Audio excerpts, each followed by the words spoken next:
afternoons. With Granger's supplies and solutions for every challenge he faces, plus 24/7 customer support, his venue never misses a beat. Call quickgranger.com or just stop by. Granger, for the ones who get it done. The next evolution in sports talk radio. We're back! We're back! On 104.3 ESPN Northwest Florida. The Afternoon Underdogs. The only live afternoon show in Panama City where you can win fantastic prizes from amazing local businesses every day. That's right! 4 to 6 weekdays. The Afternoon Underdogs. It's mayhem! ESPN Northwest Florida. Good afternoon. This is Joanna on ESPN Northwest Florida with Friday's weather forecast.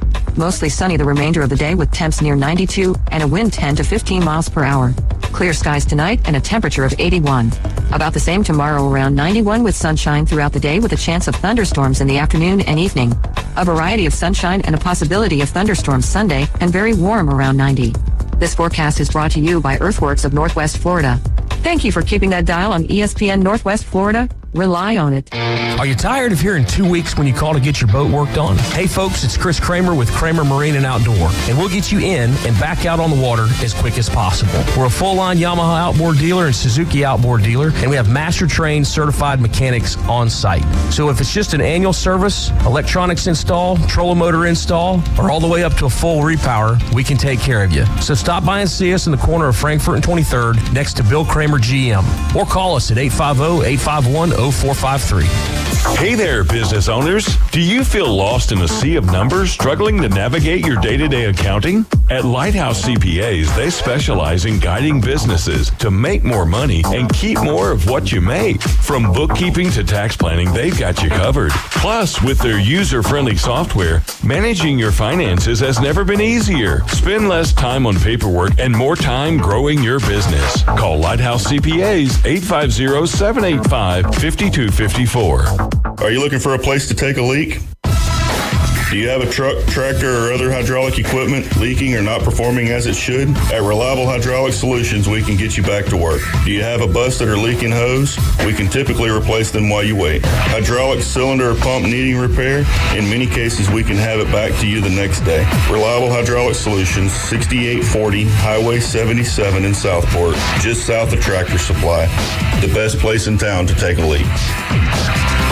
Ellis Agency Insurance has been serving Panama City and Bay County for years. They offer a full line of affordable insurance coverage of all types. Many people are attracted to Ellis Agency Insurance because of their friendly, knowledgeable staff. Call independent agent Johnny Ellis for a true comparison of your personal or business insurance. Ellis Agency Insurance at the Old Cullen Insurance location, 1134 Harrison Avenue, across from Dandy Donuts and Deli. Call 763-1627.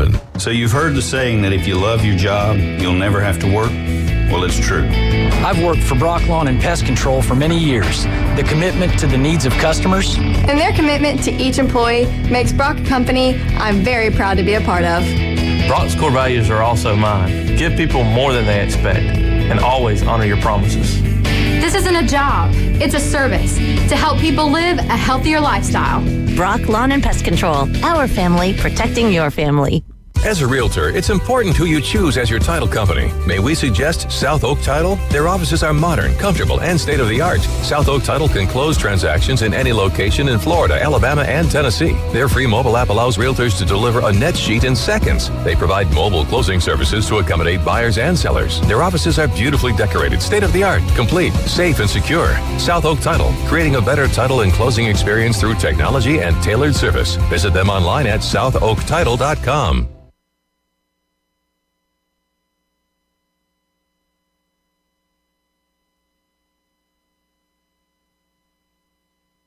Let's go!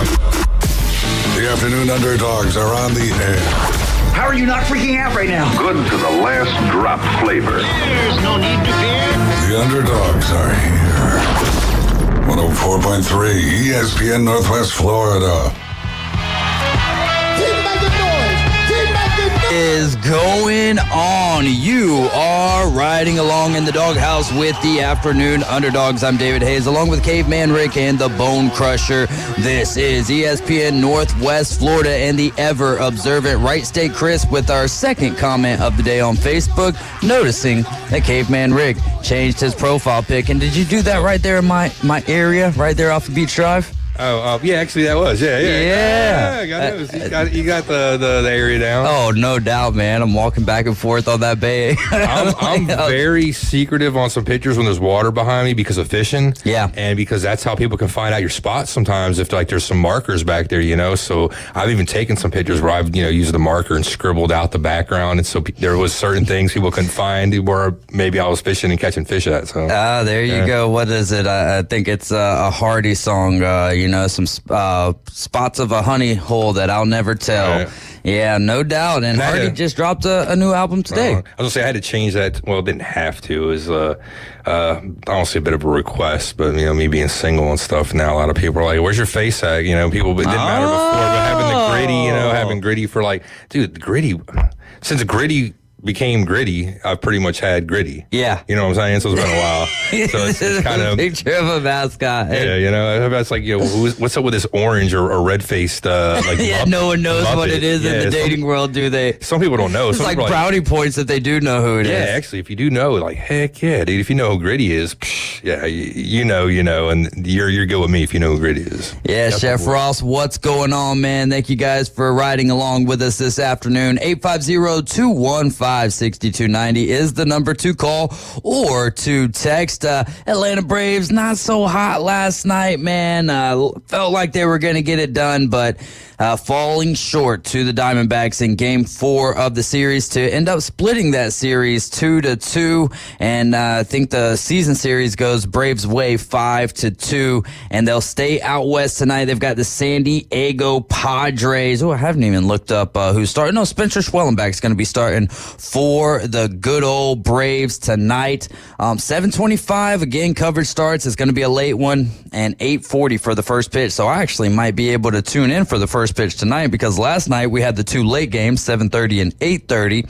Thought that's what was going to be going on tonight. Playing actually my first ever season, which I don't think I'll be playing every single Friday with these guys, but I'm going to show up every Friday just in case they do need me.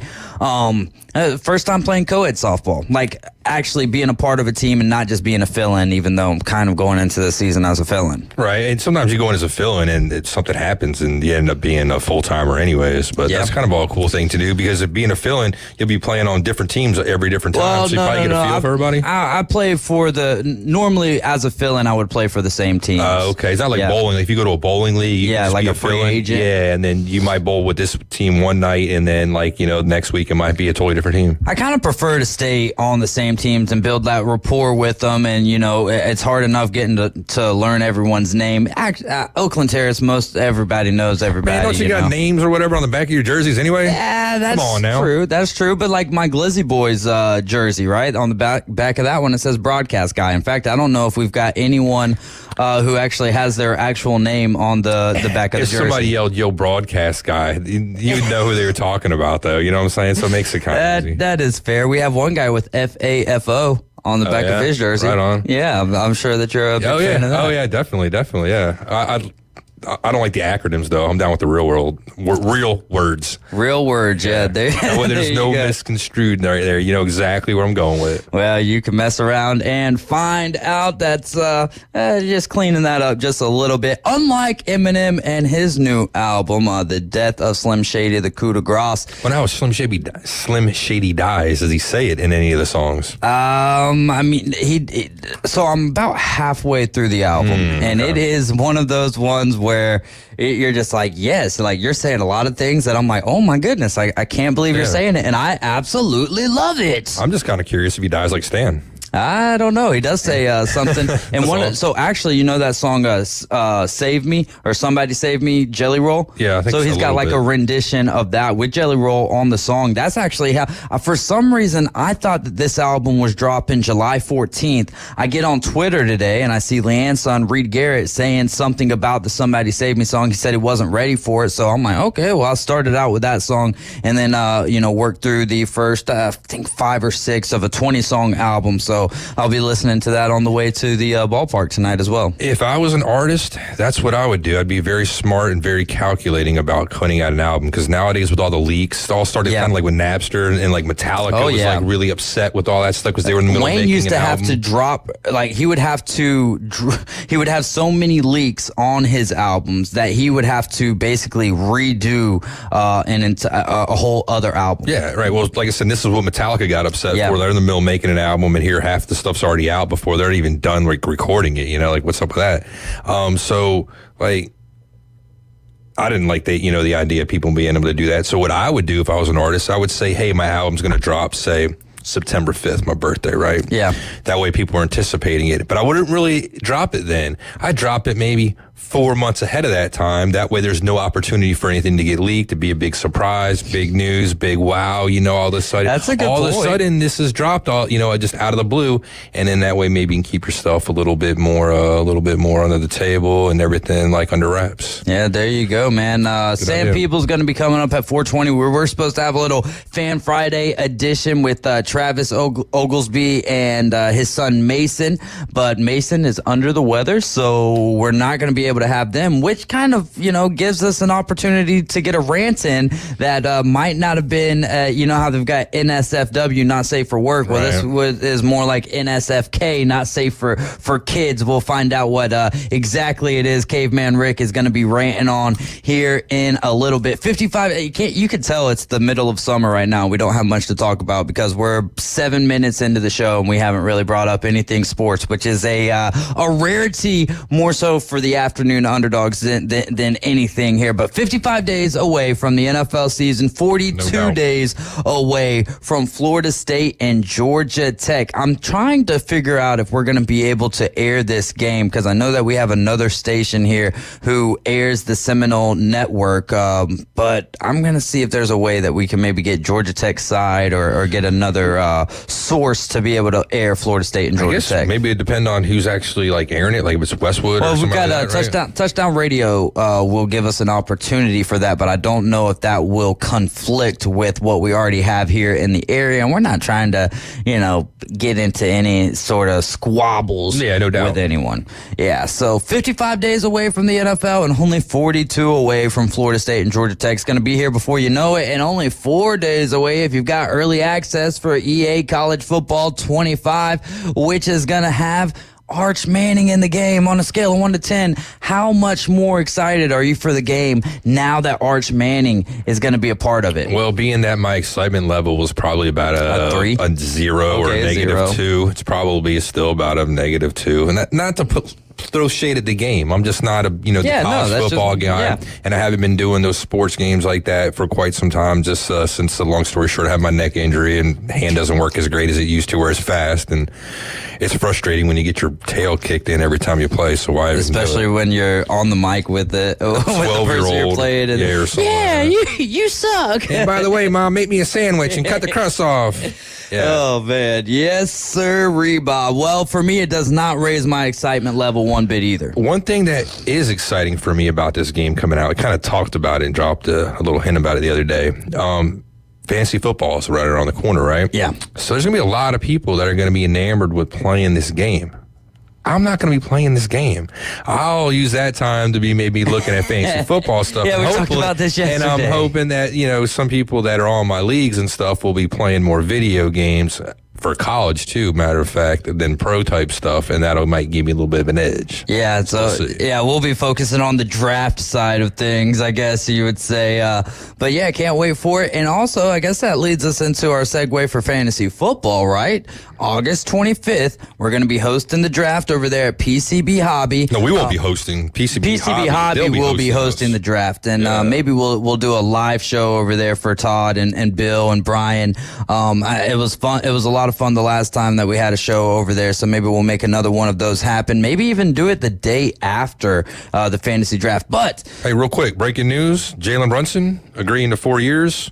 Looks like how much money is it? I'm sorry. Screen just went blank on me again. I apologize. Trying to bring it back up here again. The Nova Knicks keep it going, though. Mikal Bridges, right Dante DiVincenzo, Josh Hart, and Jalen Brunson. I think they've got all of them pretty much locked up for the foreseeable future, at least 4 years here, as Caveman Rick's going to find us the financial amount of that deal. Yeah, let's see. But I mean, that's a team that I'm really interested in, man, is those Knicks. I like to see. That's something that you don't see very often is kids playing on the same school. I mean, the only thing left to do is go out and get Jay Wright, and it probably won't come, but still young enough. I mean, he's young enough. Man. That would be daggum awesome. And I know you say he's a Philly guy. There's no doubt about that. We know he's a Philly guy.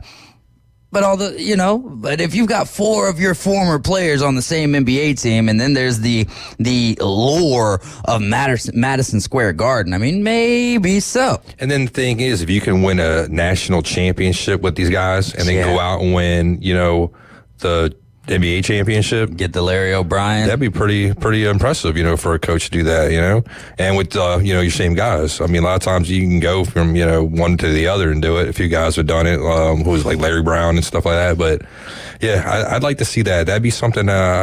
It kind of get me kind of interested into it. I'm not a Knicks fan, obviously, but it'd be something to keep an eye on. And I mean, like I said, young enough guy. If they offer him enough money, he might come back. But Brunson looks like it's $156.5 million. Yeah, which is not the max for him to take. So that helps the Knicks possibly try to hold on to, which I think is a necessity. You look at all of those Villanova players on the Knicks, and they're more of the guard stature. I mean, Mikal Bridges is considered a forward, I believe. Dante DiVincenzo's got some height to him. Josh Hart as well. But I think to have a big body like Julius Randle, had he been healthy for that second round matchup between the Indiana Pacers, we might have been talking about the New York Knicks and the Boston Celtics in the Eastern Conference Finals. But hey, we'll see what happens here next year. The Knicks are going to be a fun team to watch. The Pacers, who do they end up putting around Tyrese Halliburton and Pascal Siakam, having those guys locked up till 2028 and 2029. So it should be interesting. And then Boston Celtics, they've got so much depth around their 2 stars. Can they be stopped next year? Yeah, similar to that too. Like the Philadelphia Eagles been getting a bunch of Georgia Bulldog defensive players. How sweet would that be? Like saying, I don't know, 5-6 years, Kirby's done at Georgia, decides he doesn't want to coach there no more. Eagles got a bunch of Georgia players, defensive guys, and he's like, yo, I'll come be the D coordinator. Bro. Oh, I don't know. Man, would he come to the NFL to be He probably wouldn't. I don't think he probably would. But, man, wouldn't that be sweet, though? You got a bunch of your guys you won with, and then you can go win, in the NFL with them, too. And, who knows? I mean, he hasn't been in the NFL. Maybe he'd swallow his pride a little bit. Be cool being a DC if he was under the right guy, Yeah, no doubt, man. Even if he was the head man. Even if he was the head man. We'll see. I'm sure that you wouldn't like to see anything like that with Nick Sirianni. But hey, you know what? I don't care. I just want to win, man. I don't care who my coach is, really, to be honest with you. There you go, Give man. me the championships. I'm pretty much the same way with you. So we'll see how Coach Allen does in his first year with the Tennessee Titans this year. Rand Carthon has been putting together a team that looks like they're going to have cohesion. Will they have the talent to back that up? Back to fantasy football, though. The draft is going to be at PCB Hobby. That's going to be August 25th, which is a Sunday. So it's going to PCB Hobby closes around 6. So what the tentative plan is for right now, I'm going to tell everyone to get there around 6:45. The draft will start at 7 o'clock. I'm going to tell the Champions League, I got to reach out to all of them to get there around 6:15 and start the Champions League draft around 6:30. Everyone else starts showing up around 6:45. We get their drafts going about 7 o'clock. So the way that this goes down, we've got 4 leagues, one of those being the Champions League, the 3 other leagues, the Afternoon Underdogs League, the Coach James Hale Show League, and the Inside Drive League, which all they are is just names. It's not, I listen to this show, so I'm going to be in in this league. No, we'll have some of the staff sprinkled in through those leagues, but the rest of the way, so you get into the Champions League by finishing top 4 in each of the 4 leagues. So if you finish top 4 in the Afternoon Underdogs, you're on your way to the 16-team Champions League. How you get in, if you have not been a part of these leagues yet, it's first come, first serve. Text your name and your email right now to 850-215-6290. That's 850-215-6290. Express your interest that you want to play fantasy football. Be available for the live draft, which is going to be going down August 25th at PCB Hobby. If you're not there live, we don't do any of the online drafting. No, it's we've got the stickers, we've got the board. We're going to have some pizza. We're going to have a good old time. So if you want to play, 850-215-6290. We've got 4 people signed up already. I think we'll have anywhere from I think about 30 spots is what we're looking at right now. And then of course I'll have to create the waiting list because life does happen and people things come up and you're not able to make it. And like another cool thing too, the Champions League, like you didn't mention, being 16, so you get the people from the other ones that are the top 4, but in the Champions League the only top 4 stay, and the other ones get relegated and get replaced by the top 4 from the other 3 leagues. So some stakes involved there, and we got, of course, going to have great prizes like we always do. That's maybe we'll have some better ones this year. I think the prize is pride. The prize has been pride. Now, 2 years ago, Dave and Buster's gave us some pretty cool trophies for first and last place. But last year, I think we gave away we gave away some of the gift cards. Which today we've got an interesting trivia question, which will trampoline us, bounce us into the 5 o'clock segment, which isn't all sports, but the top 10 most insured body parts on people. And it leads us to our trivia question, which we'll read that out at 4:40, and you'll have your opportunity to win $25 to Swampy Jack's Wongo Adventures. And that place is awesome. They've got amusement rides, go-karts, and mini golf. So y'all go check out Swampy Jack's. Even if you don't got a gift card, man, they've got the Mario Kart go-karts. That's awesome. And they've got a touch of Old Bay County over there with some of the things that you used to see at a good old Miracle Street. They have like a little Ferris wheel over there, I believe. Things like that. So, They got the swings. They got all kind of good stuff. Right State Chris says Coach Hale has Mac Jones as his keeper QB. Backup quarterback for keeper. There we go. I believe it. Yeah, no doubt. He's got the all-Alabama team, no doubt. Kyle Alburton says he doesn't like college football, talking about you, Caveman Rick. He is brain damaged, obviously, and don't care about the Bronny James of college football. He says he doesn't care about the Bronny James of college football. Arts, I guess. Oh, yeah. That's what I'm guessing. Oh, is that a fair assessment? Not yet. Not yet. Right, yeah, we talked about that. If Arch Manning goes out there for a couple seasons, gets drafted by, I don't know, say the Colts or someplace where, Peyton played, or like the Giants where Eli played, they use a high draft pick on him and overpay him, even though he throws 4 for 28 for 62 yards and 3 interceptions, or have some stat line like Bronny James, and then you could probably put him on par with a Bronny James. Hey, there you go. So don't tune out just yet, because we're going to be getting to Caveman's rant after Sam Peebles, trying to keep you guys locked in for as long as possible I'll as we can. Just give you a little hint. Something that happened last night in the Philadelphia Phillies game. There, yeah. If anybody caught any of that or saw something, or something happened in that game, something that kind of sticks in my craw a little There's bit. your tease. That'll be later on today at 4:40. We'll ask the trivia question, and then boom, it's time for the rant from Caveman Rick. All right, don't forget about those Atlanta Braves. 7:25 coverage starts, 8:40 first pitch between the Braves and the Padres. You're listening to ESPN Northwest Florida. We're going to take a quick timeout. We'll be right back with Sam the Man Peebles.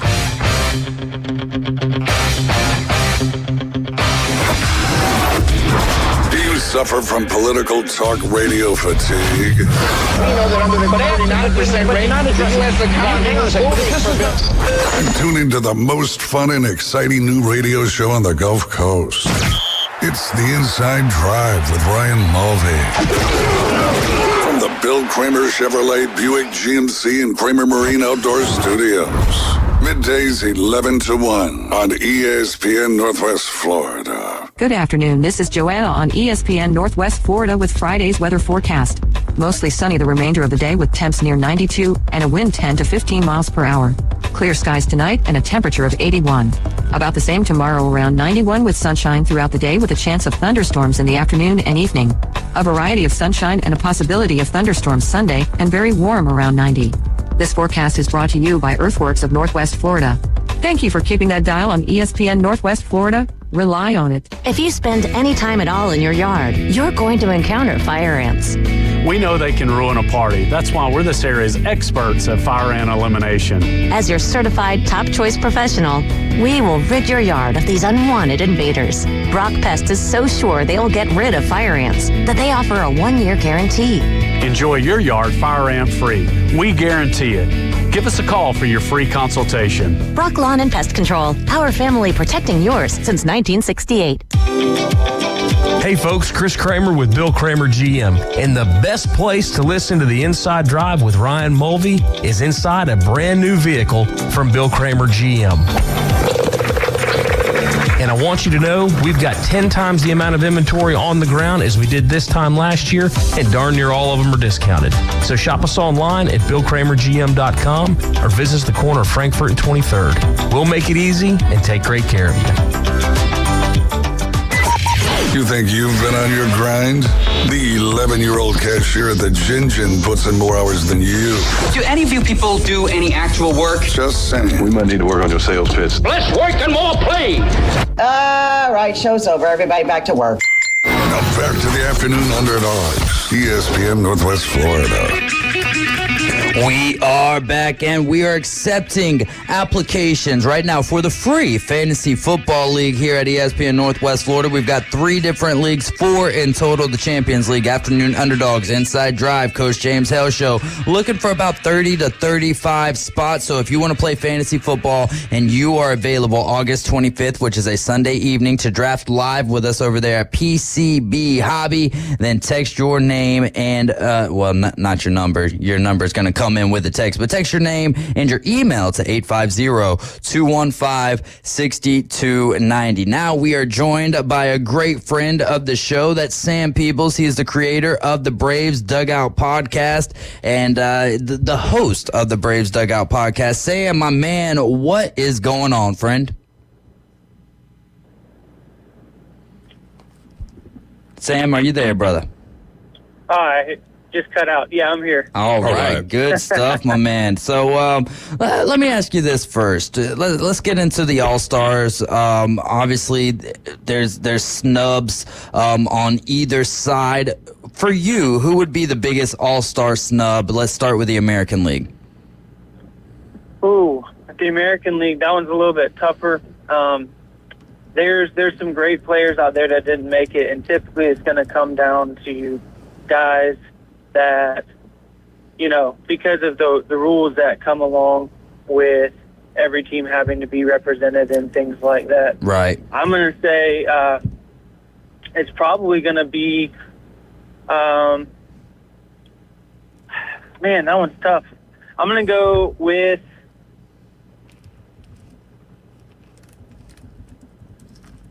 man, I want to say Jaron Duran, but he actually did make the All-Star yeah, he team, did. That was a pretty. They had him on Sunday Night Baseball, mic'd up, and he was talking about when the Red Sox let him know that he was going to be an All-Star and how cool that was. That was a refreshing mic'd up segment.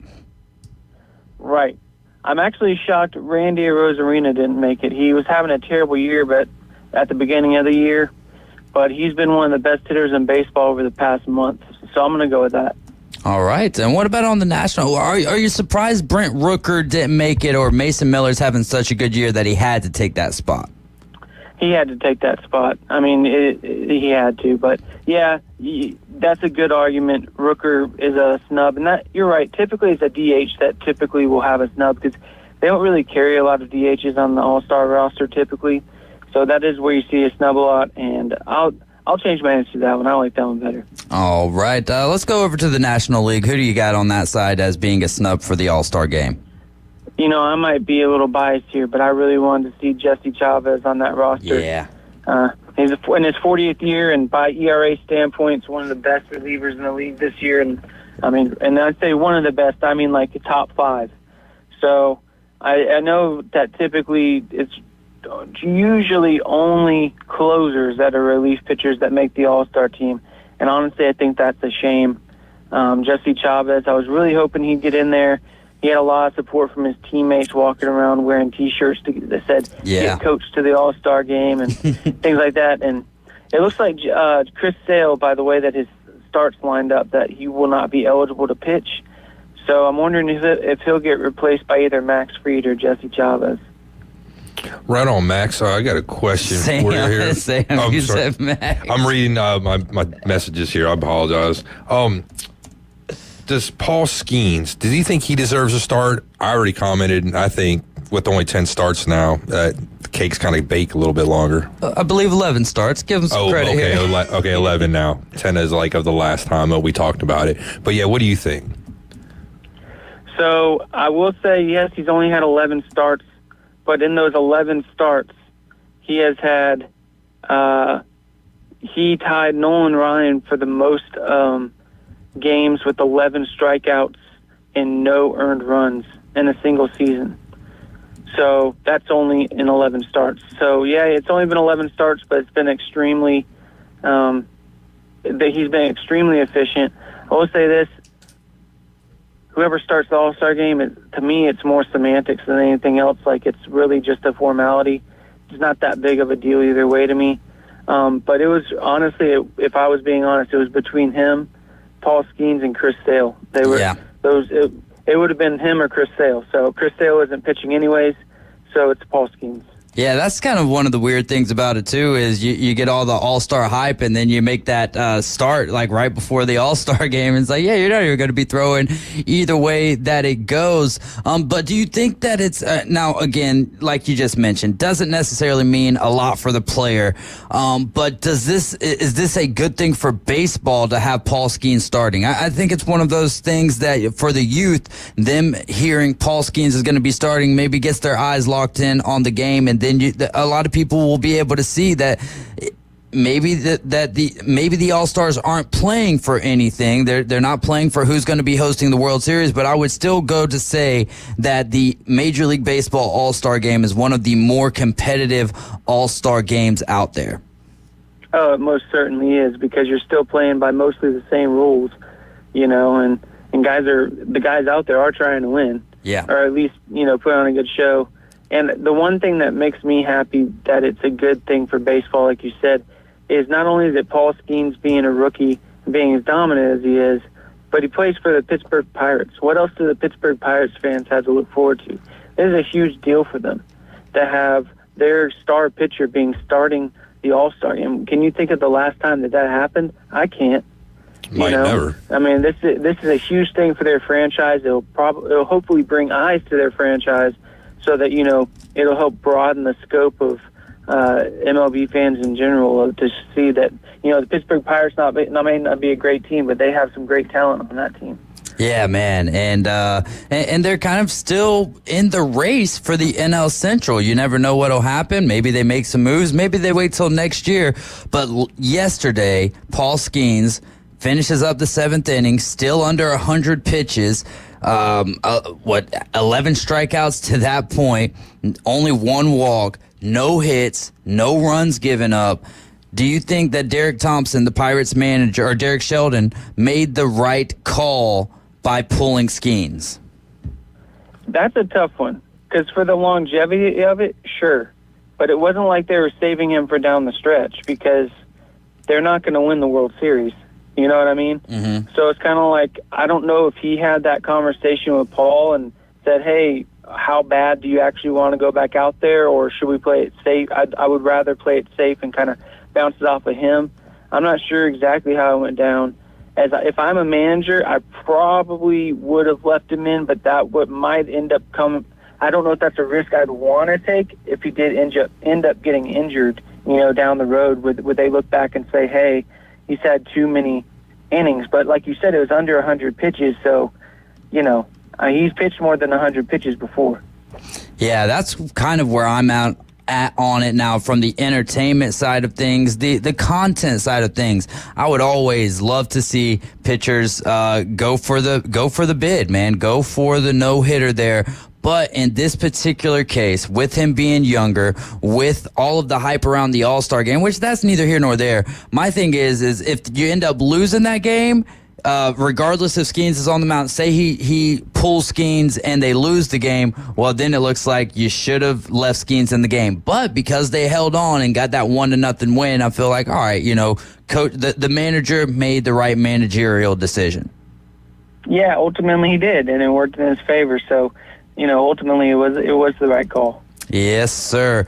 Braves have a 3-game set coming up with the Padres before the All-Star break. What are you looking for in this series when it comes to the Braves? What are some things we should key in on? Well, they just ended their long 5-game streak of scoring at least 5 runs. So it looks like their offense is starting to come back to life other than yesterday's game. So I just want to see some offense. The pitching matchups favor the Braves for the most part in this one. Schwellenbach is pitching, and the Padres are favored to win that one as far as betting goes, and the ESPN's predictions. But when you've got Lopez coming in to pitch, and then you've got Sale coming in to pitch, it's really going to come down to the offense, because I don't think that the Padres are going to be scoring a ton of runs against this pitching staff. Of course, most of MLB has not been scoring a lot of runs against them. They've given up the least amount of runs. So ultimately it comes down to, if Schwellenbach can pitch like he did last start, then it's ultimately up just, can the Braves score if the Braves can score 4 to 5 runs a game, I think that they can win the series pretty easily. Go ahead. I was just going to ask, how many you think strikeouts for Schwellenbach tonight, and how many run support do you think he gets? He's got the Hard Rock open or the app open. I was just looking at numbers. Like he was talking about, the betting odds, with this weekend. So I think I'd go Schwellenbach. I'd give about 6 strikeouts, no more than that. He may get more. Hopefully, fingers crossed. But I would sit him around 6 strikeouts. Probably only about 5 and a third inning. I would take the over on 5 innings, but the under on 6. And then as run support, I hope that the Braves, with who they're going up against tonight, probably about 4 runs. So that would be my my very uneducated guess. Speaking of education, none of us knew who the last Pirate was to start an All-Star game. It was Jerry Roos back in 1975. He pitched 3 scoreless innings, and I've got to be honest with you guys, I don't know who that is. I do not either. That was well before my time. Yeah, before my time, too, and obviously didn't make that much of an impression to know who he is today. Which goes back to Sam's first point, starting an all-star game doesn't necessarily matter. It's not that big of a deal. In fact, if this wasn't Paul Skeens making this start, do you think that it's even we still don't even know who the American League starter is, or at least I don't, right? Right. Not that I've seen. Yeah, so Chef Ross says, my question is, if you're at the game, he's talking about no-hitters here. If you're at the game, a fan of the home team, and the visiting pitcher is throwing a no-hitter or doing something historic, do you cheer for the history or do you cheer for your team? That's a phenomenal question, Chef Ross, and we'll let Sam Peebles lead us off here. Man, talk about a rock and a hard place. Yeah. I would say it probably depends who the opposing team is. Yeah. So, like, if it was the Braves and they're facing, say, the Pirates and it's Paul Skeens, I'll probably root for the Paul Skeens no-hitter, because that's not going to it's not a division rival. Now, but if it was Wheeler... if it was Zach Wheeler, probably don't want to have it in the history books that Zach Wheeler threw a no-hitter to the Braves. You know what I'm saying? So, yeah. I'd be down, though. Just saying. What about you, Caveman Rick? Are you cheering for history or are you cheering for your team? Man, I'm cheering for my team, dude. I don't want the other team to do it. Because then, they have history against you. Like, they throw a no-no against you. Then when they talk about that guy that's always being brought up, hey, no-no against the Phillies. I don't want to hear that. Right. Anytime. I get that all the time with Randy Johnson and the Braves. Yeah. So, I mean, like I said, like, you know, when they talk about a great player like that and they have certain accolades, certain players are only known for a few things, you know, and so every time that person's brought up, you know, that team or that name of the other person gets brought up, and it's not too great sometimes. Yeah, for me, this one's tough because I love history. Never been to a live no-hitter, never been to a live perfect game. And I think I'll share the same sentiment with you guys. Well, mainly, Sam, on the fact of it depends on who it's against. But let's say I'm at a Braves game and we're taking on the Oakland Athletics or the Sacramento Athletics or the Las Vegas Athletics, whichever iteration you want to go with. I think that I'm cheering for history at that point in time. You know, like, no, I never want to see my team get no hit. But if I'm there at the game and I can take part and be a part of something that is ever so rare in the game, especially let it be a perfect game, then I would love to be there for that. Now, if it's an offensive category, like a certain player hitting, unless it's J.J. Bleday. If J.J. Bleday steps up and hits, 4 home runs in a game, then it's like, all right, hey, Bay County boy, let's go. Way to be. Outside of that, though, no, a no-hitter or perfect game or an immaculate inning would, in fact, I think immaculate inning would be top of the list. Why? Because that doesn't guarantee a loss. So, you know what I mean? I could just watch a quick immaculate inning and be like, all right, moving on. Right. Now, let me ask you this. If it was like a no-name pitcher, like when Dallas Braden did it for the A's, it's a guy, would you want your team tied to that history? Hey, remember that guy? No, I don't remember that guy. Yeah. Oh, well, he pitched a no-hitter against the Braves once. Well, you know? I mean, do you remember who the last Brave was to toss a no-hitter? I don't think that it's been since longer than I've been alive. No, we had one in 90. You were born in 91, right? Or before 91, right? Yeah, was it? There was one in 91? Kent Merker. It was in the 80s. Kent Merker was the last one to toss one. We've had a couple of close ones since then. And the only reason I know that, Sam, not because it's like, Kent Merker, but every time that there's a no-hitter, one of the first things that I do is go back and like, when was the last time the Braves had a no-hitter? I would venture to guess, though, if you were to look at all the people that have thrown no-hitters, there'd be more obscure names than people that weren't well-known that have thrown them that are well-known names. You know what I mean? Right. It always seems like it's just some guy, like you said, like Dallas Braden or something. It just somebody comes out of nowhere. Who was it for the Astros this year? Ronel Blanco. Yeah, which Blanco. Was that a snub, him not making the All-Star game? I mean, there's a lot of good pitchers in the American League this year. So, you could argue. I mean, someone would have an argument. Yeah, I wouldn't guess. say that they're wrong. Daggum Astros, man, looking like they're prime. Hey, here's a good question. Okay, yeah. Do you think with the starting pitching, and them going fewer innings, and now you have more pitchers going in games, making it more difficult to decide on stuff like this because of the way the numbers are? Do you follow me? I think what that opens my eyes to is why are there not more middle relief pitchers going to the All-Star game? Or that too, yeah. They have a much larger role than they used to. You don't just throw a middle relief pitcher out there when your team's losing anymore. You're trying to hold the lead in the 6th inning because your starting pitcher had a few walks. I mean, I just think that truly it's that the value of the relief pitcher has never been higher. And they're not getting a lot of love in the All-Star game. I'd agree with that. Yeah, I 100% agree with you. Sam, let's go with pleasant surprises. And obviously, as Braves fans, it hasn't been a surprising season at all for us. But still, 10 games over 500 at 51-41, 9.5 games back of the Phillies. But which team in the American League has been a surprise on the positive side of the spectrum? Oh, definitely the Kansas City Royals. I didn't see that coming in a million years.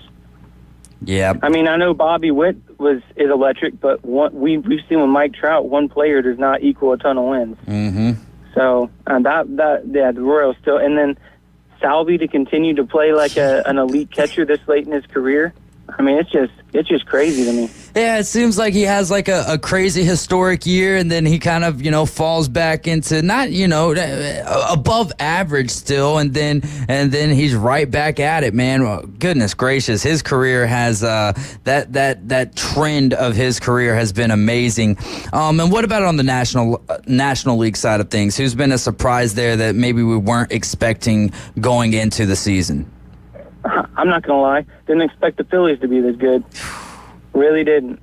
Man, and it's not. I mean, they've got 461 runs scored, which is or plus, like, what is it, like 123? 123 now. The run differential. Yeah, because y'all just got done sweeping the Dodgers. Yeah. Like, but you know what? It's all about y'all's schedule. It's just too easy for you guys. Come on now, man. Come on. The schedule's easy. I think they've gotten rid of that narrative. They got losing. All the teams were playing. They got losing records because we've done beat them, and like we've swept 9 series that we've played so far this year. Got a good chance for another sweep this coming up weekend. Yeah, right? I mean, like I told you yesterday, Athletics. I mean, thinking so good. I mean, I hope I'm not going to jinx myself, but I made a considerable wager, a future bet on the Phillies here the other night. So we'll see what happens. Let's go. Yeah, let's go. Was the bet that they lost in the World Series or the National League Championship Series again? Or no, sir. No, sir. No, it's to win the whole shebang. You got them to win the whole thing. Why am I going to do that, man? I got a good thing rolling this year. Probably the best feeling I've ever had of this team. Like even from when we won, and made it to the World Series. So, yeah, like if you're not going to do it on a year like now when you're just on fire and rolling, I mean. Here's a question, Sam, for you. I mean, it's a little ways away. Trade deadline coming up. I mean, the Phillies, they don't need to do anything. Do you agree? Just stand pat, maybe a middle reliever or something like that. And yeah, I would say that they'll probably just be fine upgrading at the reliever position. Maybe they pick up a 4th starter just for depth. A cheap starter. Word. Just to make sure to keep their arms, their good arms healthy and rested throughout the rest of the season. Because that they lead the league in starts from their starting pitchers of 7+ innings. So by a large margin, they have 24 starts of 7 innings or more, whereas the Braves are in second place with 18.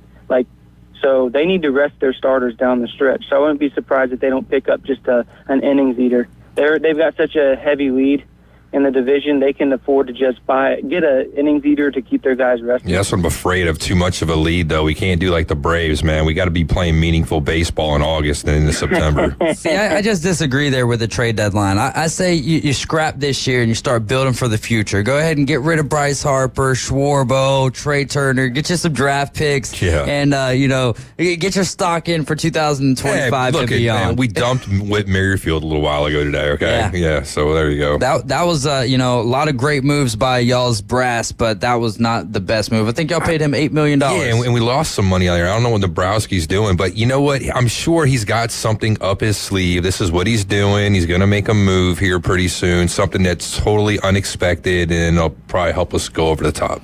Hey, Sam, maybe we can get you on Monday ahead of the Home Run Derby, like a 440 or 540, and talk Home Run Derby because we're running out of time for today.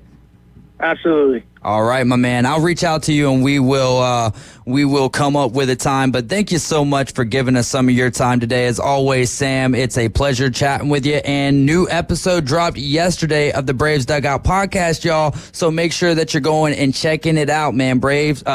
Sam does a great job breaking down the Atlanta Braves. Sam, take care. Have a great weekend, and we'll chat with you Monday, man. Absolutely. Thanks. See you later, Sam. Sam Peebles, ladies and gentlemen. All right, the rant is coming up next after the trivia question. And if you want to play fantasy football, find out how when we get back. ESPN Northwest Florida. It's the Coach James Hale Show. Let me ask you a question. I worried about this the other day when you made your comment about Texas, or not Texas, Tennessee. The reason they wear orange is because after the game it can help direct traffic. I thought that was a great line. How can you grow up in Tennessee and not be a volunteer fan? Hey, please explain yourself, Glenn Manley. Weekday mornings 7 to 9. ESPN Northwest Florida. Good afternoon. This is Joanna on ESPN Northwest Florida with Friday's weather forecast. Mostly sunny the remainder of the day with temps near 92 and a wind 10 to 15 miles per hour. Clear skies tonight and a temperature of 81.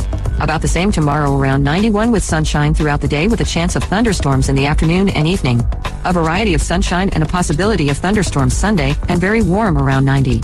This forecast is brought to you by Earthworks of Northwest Florida. Thank you for keeping that dial on ESPN Northwest Florida. Rely on it. Are you tired of hearing 2 weeks when you call to get your boat worked on? Hey folks, it's Chris Kramer with Kramer Marine and Outdoor, and we'll get you in and back out on the water as quick as possible. We're a full-line Yamaha outboard dealer and Suzuki outboard dealer, and we have master-trained certified mechanics on site. So if it's just an annual service, electronics install, trolling motor install, or all the way up to a full repower, we can take care of you. So stop by and see us in the corner of Frankfurt and 23rd next to Bill Kramer GM, or call us at 850-851-0453.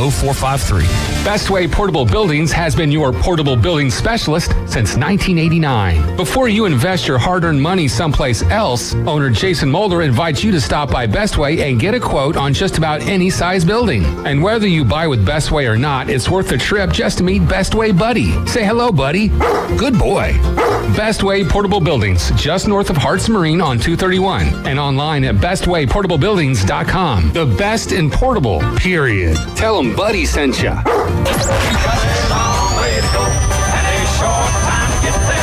They said it couldn't be done. The Afternoon Underdogs are live. They say it can't be done. We're going to do what they say can't be done. 104.3 ESPN Northwest Florida. We're back here in the doghouse with the Afternoon Underdogs. This is ESPN Northwest Florida, 104.3 right here in Panama City and 101.9 in Port St. Joe. I'm David Hayes along with Caveman Rick and the Bone Crusher. Big shout out to Sam Peebles for joining us and talking some baseball. He's been very busy lately, so it's been hard to get him in one of our time slots, but we're going to have him back Monday to break down the Home Run Derby. They've got the new format, and it's all 8 guys going up against each other for the first round, and then they'll break it down into seeds of the top 4. So yeah, I'm looking forward to the Home Run Derby this year. We were gonna air the Home Run Derby in the All-Star game, but we're just not going to. I think that with the Home Run Derby, I don't know how most of our listeners feel. If I'm wrong about this, the next year we'll get back to the Home Run Derby, but it's a visual experience, so I imagine most people are going to be watching it and not listening to it. So we're gonna have Paul Feinbaum on there for our dieharders. Yeah, actually, talking about Sam, all the great content that he puts out, we're lucky to have him here. Yeah, we are.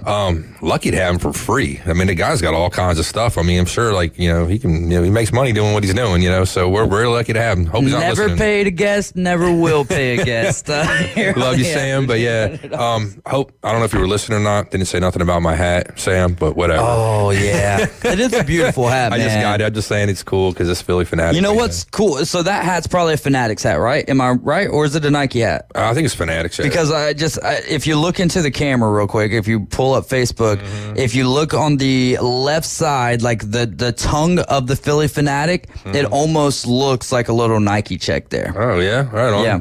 Cool. So we were going to have a certain type of trivia, but the way that this show's going today, we're probably not even going to use the segment that I had for like the top 10 body parts that were insured or whatever. I'll kick that can down another day. But you've got a trivia question, and then we'll dive into fantasy football real quick, just telling people how they can sign up. We just got our most recent sign up is Ronald Reagan. I don't know if that's how it's pronounced, but hey, we're gonna have a presidential status for our draft coming up. Yeah, there you go, former actor there. So yeah, tell people what the trivia question is and what you're going to be giving away, as well as we're still going to give away $25 to Swampy Jack's Wongo Adventures. We're talking amusement rides, go-karts, and mini golf. All right, what's the trivia question going to be, and what else do they get on top of Swampy Jack's Wongo Adventures? All right, Phillies fan from Philly, been digging it. My Phillies are on fire, loving it. So here's an interesting trivia question. Philadelphia Phillies were on Sunday Night Baseball earlier in the season, beginning of the season, okay? Brandon Marsh, my guy, kind of looks like me, doppelganger, long hair, beard, looks like kind of like a caveman. Awesome dude. So while he's out in the outfield, he's asked if he had a band, okay? What would he name his band? So our trivia question for today is, what did Brandon Marsh name his band, his make-believe band that he would have? What is the name of that band? Okay, and that's for the $25 to Swampy Jack's Wongo. Now, if you can give me the 4 band members, I'll give you a Caveman Rick gift card right here, yo. I got $20 out of my pocket right here, and I'll give it to somebody if they got all 4 names of the band members that are Philadelphia Phillies. Yes, so it was sir. the first year on the Afternoon Underdogs. 850-215-6290 is the number to call. Want to remind you guys about fantasy football. That's going to be August 25th at PCB Hobby. PCB Hobby, August 25th. That's a Sunday, so looking at about 6:30. We'll call it for now. If you want to play fantasy football, we've got about 26 more spots or so. If you want to play, send your name and your email over right now, 850-215-6290. And, of course, play a little trivia with us. And if you have any topics of conversation that you'd like to dive into today, you can make it happen by calling that same very number. Sean, you're riding with the Afternoon Underdogs. What's going on, my man? Not much, man. How you doing, buddy? I'm doing wonderful. So you're a Philly fan? Yeah. I like baseball overall. All right, there we go. What is the name of Brandon Marsh's band? Sexy. Oh, no, that's not it. Wait, hold on. Maybe he blinked out. What did you say it was? Sexy. Oh, just one word. No, it's got a few more words. It's a little bit there. longer than that. It does have sexy in the sexy title. Phillies. Sexy Phillies. No, man. We're that's not it, gonna have boss. to cancel that one out. Sorry, man, but try again. But it does have sexy in the title. Sean, Yes, sir. my Appreciate man. it, brother. Hey, thank you so much for the call. Good talking with you, Dave. Yes, sir. Keep yes, listening, sir. dude. Thank you. Yeah, absolutely. We appreciate it. That voice sounded familiar. I'm not entirely sure on who that was, but I appreciate it. I definitely appreciate all the calls, appreciate all the interaction. It's always a lot of fun. So we're still looking for the answer to the trivia question, which is what is the name of Brandon Marsh's band, which if you get that correct, you get $25 to Swampy Jack's Wongo Adventures. Now, if you get the 4 members of the band, which I have those pulled up over here as well, if you get the 4 members, then you're getting a Caveman Rick gift card, which, as Randy Moss would like to say, cold, hard cash, or straight cash, homie. Straight cash, homie. Cold, hard caveman cash is what Caveman Rick wants to call it this afternoon. So, yeah, 850-215-6290. And again, if you want to play some fantasy football with us, Matthew Marsh, which just so happens to be his last name. I don't know if there's any relation there.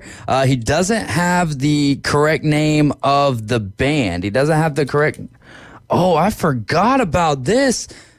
My man, you can leave at 5:20 if you want to.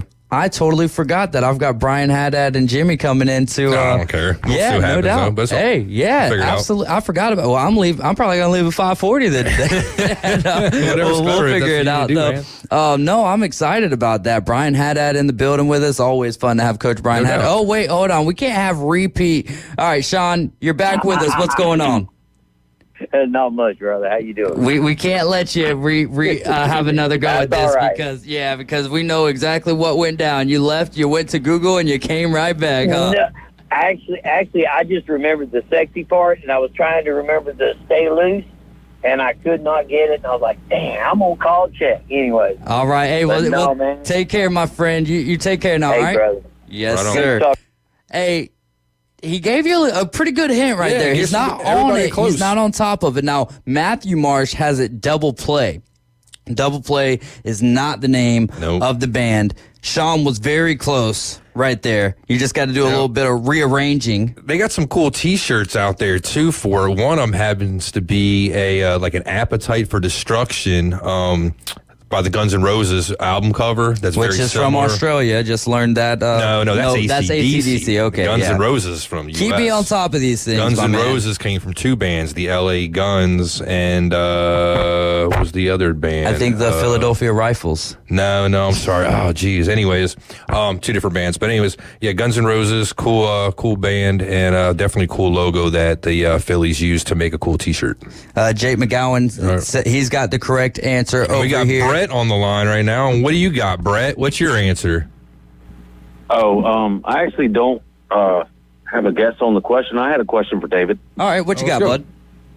I'm, given his age, I'm really impressed by his knowledge, David. It's amazing, honestly. Google's I just an want to know what amazing you're thing. I want to know what your aspirations are. Are you trying to? I mean, like you could really go straight up to Bristol, man.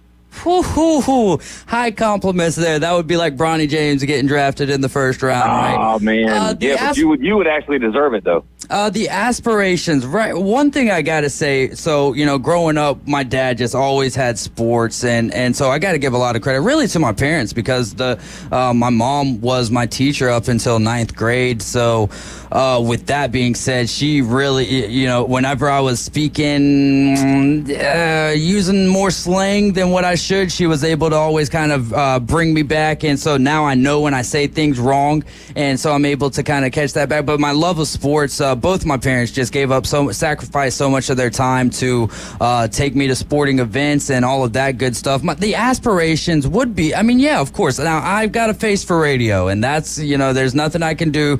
God took my hair away from me, so, hey, but Scott Van Pelt's up there doing it, so no doubt. you Right. never know. I would love to take it to whichever level. Baseball, calling baseball games would be, that's one of the things I want to start up here, like maybe calling some high school games. I love being able to call football games for Mosley. That has been such a blessing, being able to get that opportunity. The aspirations would be to be honest with you, wherever the Lord takes me, that'll be first and foremost. And the other thing is I've actually had one other radio station reach out, which a little bit north of here. No, don't leave.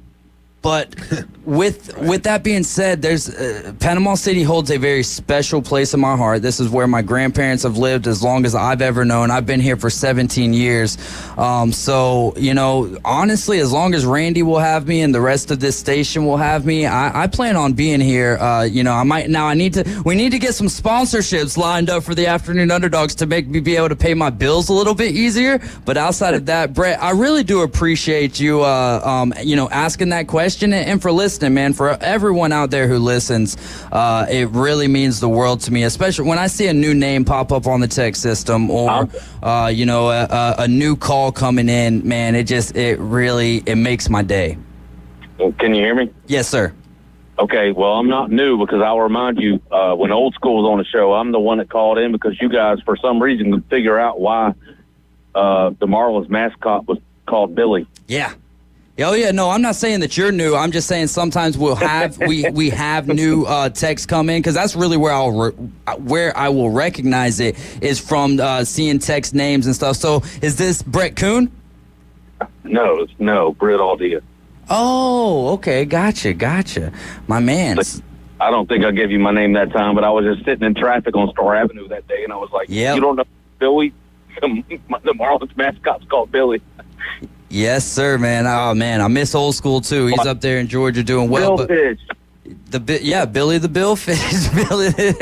Hey, Brett, we are out of time for this segment. Thank you so much. Right on, man. Keep doing what you're doing. All right. We appreciate that. Jake saying not fair, though, because his work partner grew up with, I'm assuming, Brandon Marsh. How cool is that? Maybe we could get an in there.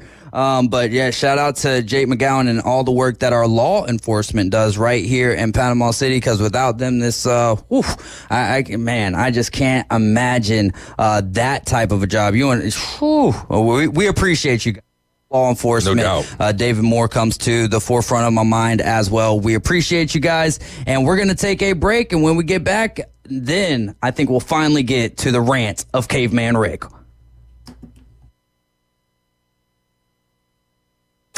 It's the PCB Hobby Takeover with Todd. Mondays at 5:20 on ESPN Northwest Florida. That is a very high-end card and very rare. Todd talks about coins, trading cards, collectibles, and the amazing stories behind them. It was the first one that's ever come through my door. Plus, we'll be taking your calls and questions at 850-215-6290. The PCB Hobby Takeover. A platform for you to do your hobby. Mondays at 5:20 on the Sports Talk Monster. ESPN Northwest Florida. Good afternoon. This is Joanna on ESPN Northwest Florida with Friday's weather forecast. Mostly sunny the remainder of the day with temps near 92 and a wind 10 to 15 miles per hour. Clear skies tonight and a temperature of 81. About the same tomorrow, around 91 with sunshine throughout the day with a chance of thunderstorms in the afternoon and evening.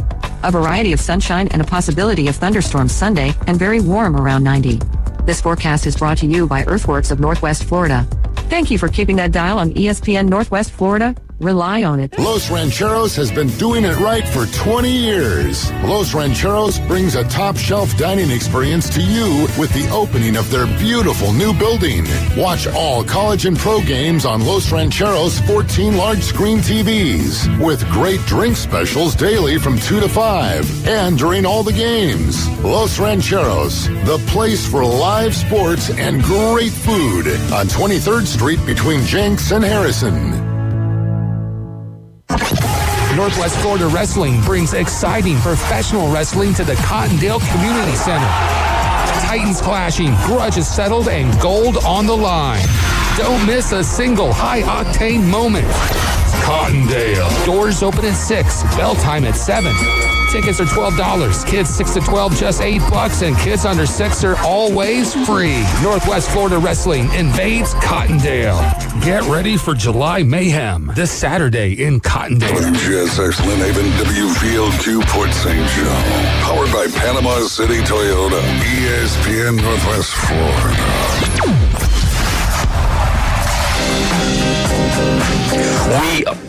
We are back, and this is the Afternoon Underdogs right here on ESPN Northwest Florida. I got an Andrew Jackson sitting in front of me. We are looking for a trivia winner to tell us the name of Brandon Marsh's band. Easy That's money. not how you get the $20 though. Yeah. That's how you get $25 to Swampy Jack's Wongo Adventures. How you get the $20. That's my money. A straight cash, caveman's cold hard cash. I mean, that thing has been through it's seen many kicked babies. How you get that is How by do you naming think I the got that money? Oh, you went and tried out for the Chicago Bears kicking job a few years back, right? And when they gave you a football, you was like, absolutely not. You grabbed a baby out the crowd and laid it down. I don't know if you remember this, but I think it was like ABC. They had some movie. I think Tony Danza even played in it. He was like some homeless guy that was kicking garbage and became like an Eagles kicker or something like that. So like kind of same thing. Instead of kicking garbage, I was punting babies. There you go. How many has it been this week for you? I don't know, a couple dozen. A couple dozen, my I don't know. We'll talk about this little rant here and then, go in there. It's not really babies, but close enough. So, Philadelphia Phenomenon. Garbage picking, field goal kicking, Philadelphia Phenomenon. I remember, because I was about to say that was a Disney movie, wasn't it? So, yeah, back in the day, I remember watching that. I never even watched the movie. What? Yeah, just because it had Eagles in it, man. Like, I didn't like the premise of us kicking garbage. Oh, okay. You know what I'm saying? There you go. That was back in the day of the beautiful Kelly Green uniforms as well. Were you a fan of It's Always Sunny in Philadelphia? Actually, here's the thing, too. I've watched a couple episodes. I'm not the kind of appointment viewing type person that watches stuff These over and days, over. you don't got to have No, and I get all that. But sadly to say, no, I haven't, because during those times when that stuff was coming out, unfortunately, I had so much going on in my life, so much chaos, and taking care of more important things like family people, like my wife at the time, my son, everything that, no. But like, I should go back and rewatch because they're great. All my buddies, they joke up, cut up about the stuff all the time, needle me for not watching it, but it just is what it is. Yeah, you need to get, that's gotta the show, have priorities. I would say. Yeah, that's true. That is true. All right, so while we're waiting on a call, and again, fantasy football sign up, we just got word that, even more so, it is cemented in PCB Hobby, August 25th. Coach Brian Haddad is in the building with us. We're going to be talking some wrestling coming up here. They're going to recap what went down at Money in the Bank, and then they're going to dive into whatever else. I want to ask them some top 5 questions. So if you've got any wrestling topics you would like them to dive into, you've got Coach Brian Haddad, Jimmy Farrow, and I believe Monty is going to be on the line with them as well. But go ahead and dive into your rant. We've made the people wait for an hour and 3 minutes to this point. Yeah, so this is something that I saw last night that kind of made me upset, well, for being a Phillies fan, to be truthful, because it happened at our home stadium. But so later on in the game, Kyle Schwarber hits another Schwarber bomb, big home run, upper deck. We talk about the ESPN bet sign they got over there in right field over there in Phillies. Citizens Bank Park, and of course this one went above that sign up into the upper decks up there. Philly fan tried to catch the ball, don't know what the guy's thinking, got his cell phone in one hand, tries to catch it one hand only. And I mean, this ball is like a rocket coming off of Schwarber's bat, getting launched into the stands. No business trying to catch it one-handed, barehanded on top of that, so goes off the guy's hand. The guy standing next to him that's trying to get the ball goes off his hand and hits him in the face. Then the ball falls down. I guess it goes back into play or whatever and probably got thrown back into the stands. Point being that I got upset about is, so the guy misses the ball, he doesn't catch it. He's got a couple of kids, his wife there, and unfortunately, the kids are upset. Dad didn't catch the ball. Sitting there, kind of bawling, crying their eyes out. Dad didn't catch it. Blah blah blah. You hear John Kruk and the other commentators talking about, hey, poor kid, this or that. Feel kind of sorry for him. Blah blah blah. Maybe somebody should do something for him. Well, lo and behold, 10, 15 minutes later, Usher walks up, hands the kids a couple of balls, and then all the crying stops. And then, yay. Well, Usher leaves to go walk away. The one cool thing I would say about it all was the kid ran up the stairs, give the Usher a hug, thanking him. Hopefully on his own. I am glad you were not the Usher, because that kid would have ended up in the outfield. That's possible. Get away from me, kid. No, but anyways, so yeah, hopefully the kid did this on his own and wasn't, said, hey, you should go tell the guy thank you, or, or whatever, or what have you after the fact. I would hope he would have done it on his own and didn't have to be instructed to How do old that. was the kid? I would say by looking at the child, probably 9. Okay. Somewhere All right, around that's there. Okay. acceptable. But at the end of the day, if he was instructed, that's just good instruction and good parenting, right? It is. But see, this is the problem that I had with the whole situation to begin with. Here we So go. your dad didn't get the ball. It happens, right? Right. And you're sitting there just kind of throwing a tantrum, having a fit, crying your eyes out, right? What I have a problem is with, why give the kid a ball now? Because now basically you just reinforced this negative bad behavior with this kid that didn't get his way and was a little upset. And sure, it kind of sucks, but I mean, it was close. You almost got the ball. I mean, being where you're sitting, you're not thinking you're going to get a ball anyways. You would think, because it's pretty tough to get balls hit into the upper deck. Yeah, no doubt. Kind of rare nowadays. Well, not nowadays, just in general. So I just don't like the idea. We're Phillies fans, right? This is Philadelphia. We're supposed to be tough, right? Even our kids, the kids at games will yell obscenities about other players, like moms from the other opposing team and stuff like that at this kid's age. You know what I'm saying? Yeah. It's supposed to be stronger than that, a little bit, bigger, tougher, if you will. So I didn't like that. And then I didn't like the fact that, you appease the well, for lack of a better term, whiny brat by giving what he didn't get to begin with. So shame on you, Philadelphia Phillies. Shouldn't have done it. Teach them a lesson, let them grow up. I mean, maybe you get one later on down the road, but just because you didn't get one, I mean, there's plenty of adults that don't get them. They're not running down there handing balls to adults that, have a ball go off their face or something like that, So because of seeing something like that, yeah, it's a nice gesture, make the kids happy, and whatnot. But I just think it's a life lesson. It's kind of a bad move. Public service announcement brought to you by Pampers. All the phone calls, start coming in if you want, if you think I'm, kind of cold and heartless for saying that. But I just, in my mind, I mean, if I was the dad, I probably would have told my son, like, hey, one, stop it. You're embarrassing not only yourself, but us on national TV, and toughen up. I mean, you don't always get what you want. I think they wrote a song about that. The Rolling Stones did. Kudos to the Usher for bringing him a ball. But I do share the same sentiment with you. Like, if you don't, hey, if dad would have caught it, you get the ball. But it is one of those things that when you go to a ball game, you're not guaranteed there's 40,000 people will say on average. It was a sellout there. So yeah, easily probably 42,000. So with that, not all 42,000 people are going to be getting the ball. Here's the other thing I thought about. So the kid's upset, right? So maybe the parents, and I don't know how they parent. I mean, might be how they parent. The kid gets upset. You go get him what he wants to stop him crying or whatever. Yeah. You just lost an opportunity to sell some merchandise, because they might have went and bought Junior a new jersey, a bat, a this or that, just to appease him, to shut him up for the ride so now home. you're hating on the Usher, though. No, well, the hate doesn't need to go beyond the young kids, all right? The Usher could have been instructed to bring the ball down, too. Who knows? I don't know what happened there. Was he an elderly Usher? It was. It was. So I'm not saying I highly doubt he was instructed, but you know how grandpas are. And I get that, again. But again, you're kind of reinforcing that, So to me, parenting, I would have told my son, Hey, So Cody, with the usher, Cody, let's just say this. this. If my son's listening, Cody, you know I love you, son, but I would have told you to shut up and you just don't want to get what you want, and we'll talk about it. Let's just say this though. Let's say it's your kids, and the usher comes up trying to give you the ball. You tell the usher no, like no, he's good. I think I would maybe take the ball. I don't think I'd give it to the son right away. I would think maybe at least wait for it or something like that. But again, like I said, being a parent, the tough things are the hard things to do. The easy thing, just give him what he wants.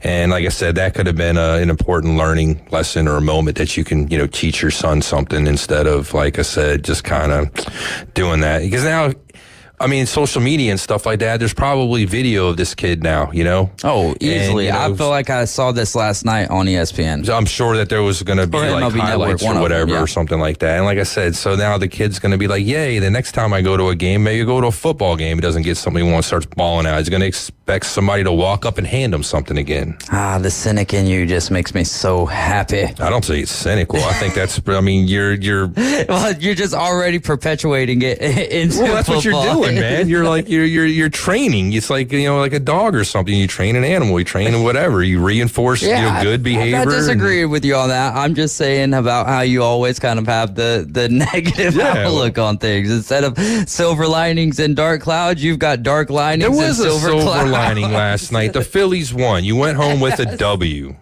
Hey, and that's what all kids should be going to games for, right? Is for the W. I'm right there. I'm in a total agreement with you there. Hopefully, the Braves can leave. Is it still Petco Park over there in San Diego? I believe so. All right, Petco. Can they leave the Pet tonight with a W? Coverage starting right here on ESPN Northwest Florida at 7:25 for a first pitch of 8:40. Let's see what else we got here. Well, we're still trying to give away $20 of Caveman's Cold Hard Cash. You've got to call in. Tell us what is the name of Brandon Marsh's essentially fictional band, His right? fictional band name. If he What's had a band, the name of it? That's how you get $25 to Swampy Jack's Wongo's Adventure. And then you name us the 4 Philadelphia Philly players who would comprise of that band. Let's see. Spencer Schwellenbach's going tonight for the Braves. He's 2-4. ERA is a little high, just over 5. 38 strikeouts on the year, going up against Randy Vasquez, who is 2-4 as well, with an ERA just under 5 at 4.66, and he's got 38 strikeouts as well. So a very even pitching duel, so it seems, going into this point. And that game starts tonight. First pitch, 8:40. Padres are on a 4-game losing streak when they're at the house. The Braves just started a 2-game losing streak as of last night. Friday is the 5th meeting between both of these teams this year. The Padres are up 3-1 in this series. Austin Riley, 20 doubles. He had another one, 2 of them last night. 2 triples and 12 home runs on the year. Marcell Ozuna is 11 for 39 with 2 doubles, 3 home runs over his last 10 games. Monty Kiffin, man, Steve Barnes called me when I was driving to softball yesterday. He's the senior writer for therebelwalk.com. He should be joining us this Monday at 5 p.m. Monty Kiffin, the father of the Ole Miss head ball coach Lane Kiffin, has passed away at the age of 84, which could add some fuel to the fire this year for Ole Miss. I don't think that he was a huge part of the program per se, being that he was up there in age, but a lot of times that you would see Lane Kiffin, you would see Monty as well. Not to mention, he probably uses his dad for advice. Dad was in the NFL for quite a long time, so definitely probably a big help. Yeah, there you go. Your 76ers bringing back Kyle Lowry on a 1-year deal. I don't know, is that a huge move for you guys? I mean, now you got Paul George and Joel Embiid. Kyle Lowry kind of being I don't know, man. The third piece there? No, that's going to be Tyrese Maxey. Yeah, definitely. Wait and see. I mean, this was supposed to be a promising year coming up too that we just had, and look how it finished. So, no, got to wait and see. Cautiously optimistic at best, but Paul George is a little up there in age. I just don't know if the team's just going to be able to get past the second round. What day was it? January 10th, right after the national championship for college football at 4:00, like right as we cracked the mics open that day, Nick Saban retired. Yeah.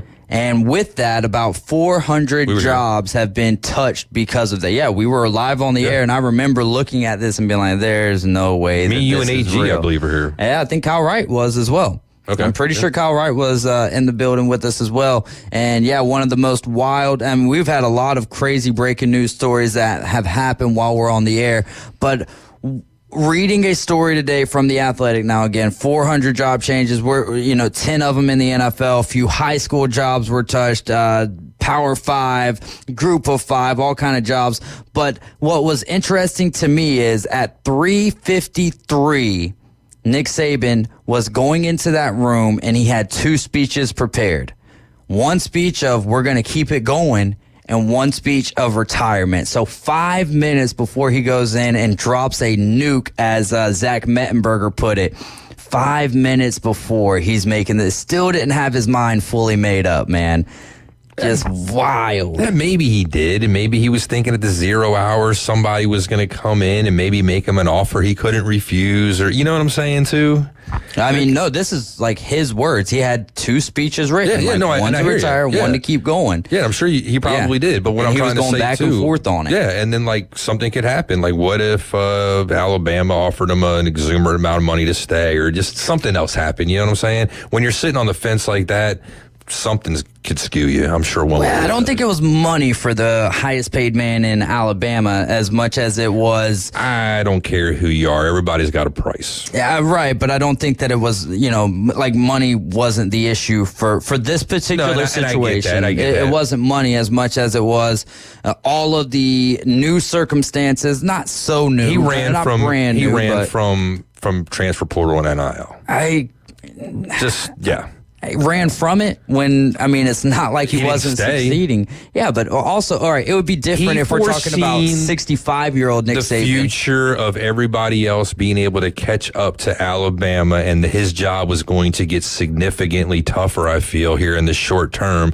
So it was easier to walk away now while you're pretty much at top than to like have a season or two, stay too long, not do so well, and kind of tarnish your legacy a little bit. Do you think? Possibly? I guess that there is a possibility there, but to say that he ran from when he was dealing with it, and again, it would be one thing with him having 2 speeches. What coach isn't? What coach isn't out there like complaining in some way, shape, form, or fashion about what's going on in the world of college athletics? What fans aren't complaining at some point in time and what's going on with the NIL and with the transfer portal as well? Like, us here on the show, maybe not you as much because you're not a college football guy, but we used to get a guy, like no matter what team, I'm not sitting here talking about a specific team, you used to have an athlete commit to your school and then you watch him play 100 snaps, 100 or less snaps in year 1. Then year 2, you kind of get a little bit more excited for him and you get to see him play 400 snaps, and then by year 3 it's like, oh man, this guy has developed into a stud, and you just don't get that anymore these days.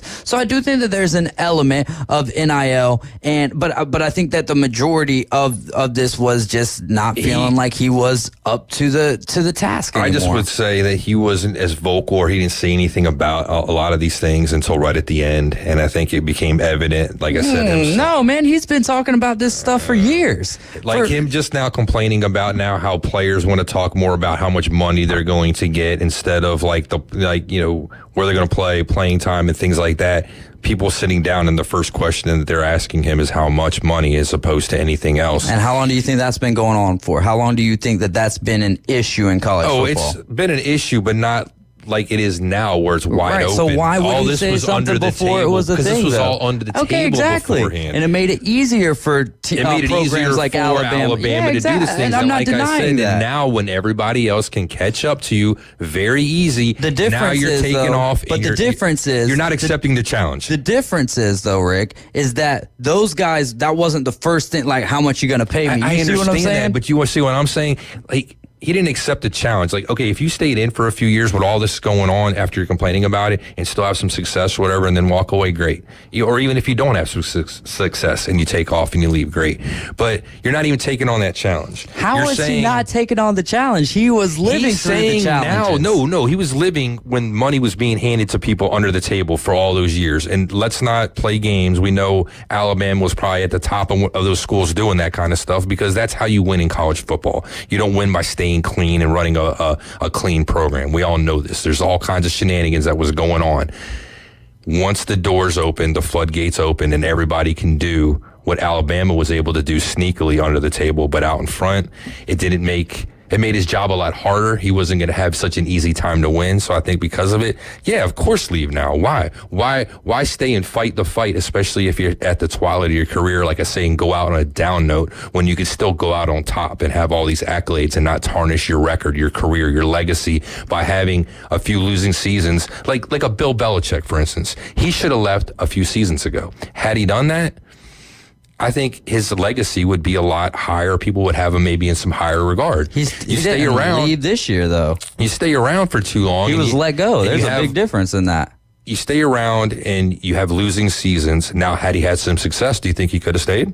Yeah, 100%. Okay, had he had success, but he didn't have success. So he didn't have success, like I'm saying, and he left. And had he won one more Super Bowl and walked into, and rode off into the sunlight, you know what I'm saying? And here's the other thing is, like, Nick Saban, it would have been a totally different conversation, I feel like, as well, had they won the national championship.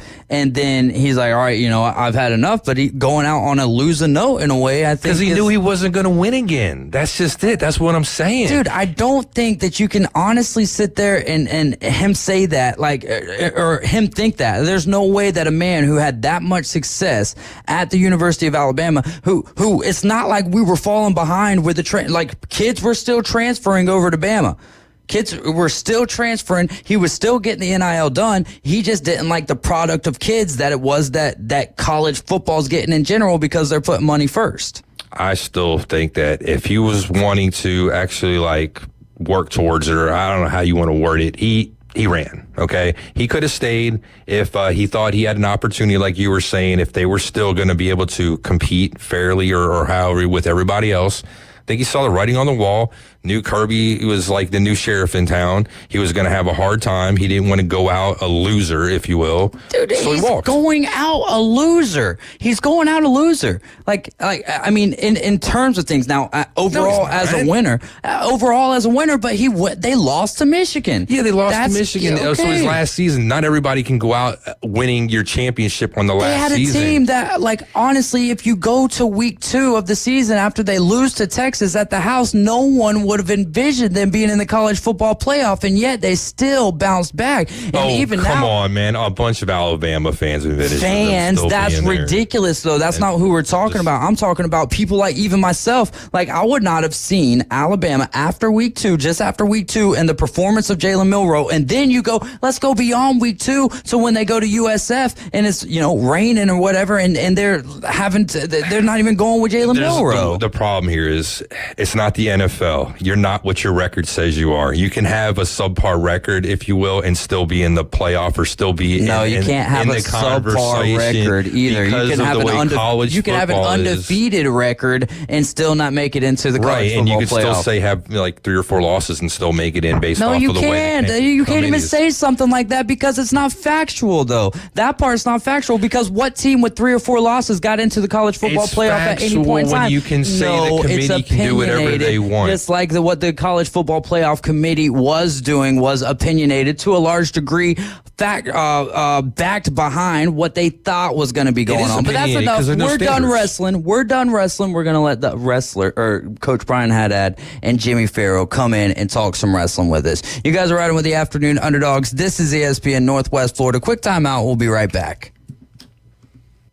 ESPN Northwest Florida, available on all your devices. Connected.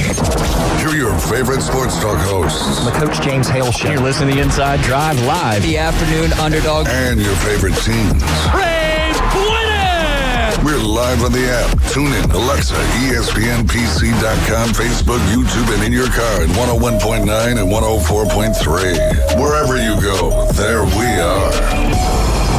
ESPN Northwest Florida. Good evening. This is Joanna with your weather forecast from ESPN Northwest Florida on this Friday. Clear tonight with a wind at 7 miles per hour out of the west and a low of 82. Tomorrow morning, look for a light breeze and sunshine with a temperature near 90. The afternoon and evening, a high around 90 and a possibility of thunderstorms and mostly sunshine. Sunday, hot with a high of 91 and sunshine. This weather forecast is brought to you by Ellis Agency Insurance. Thank you for listening to ESPN Northwest Florida. Rely on it.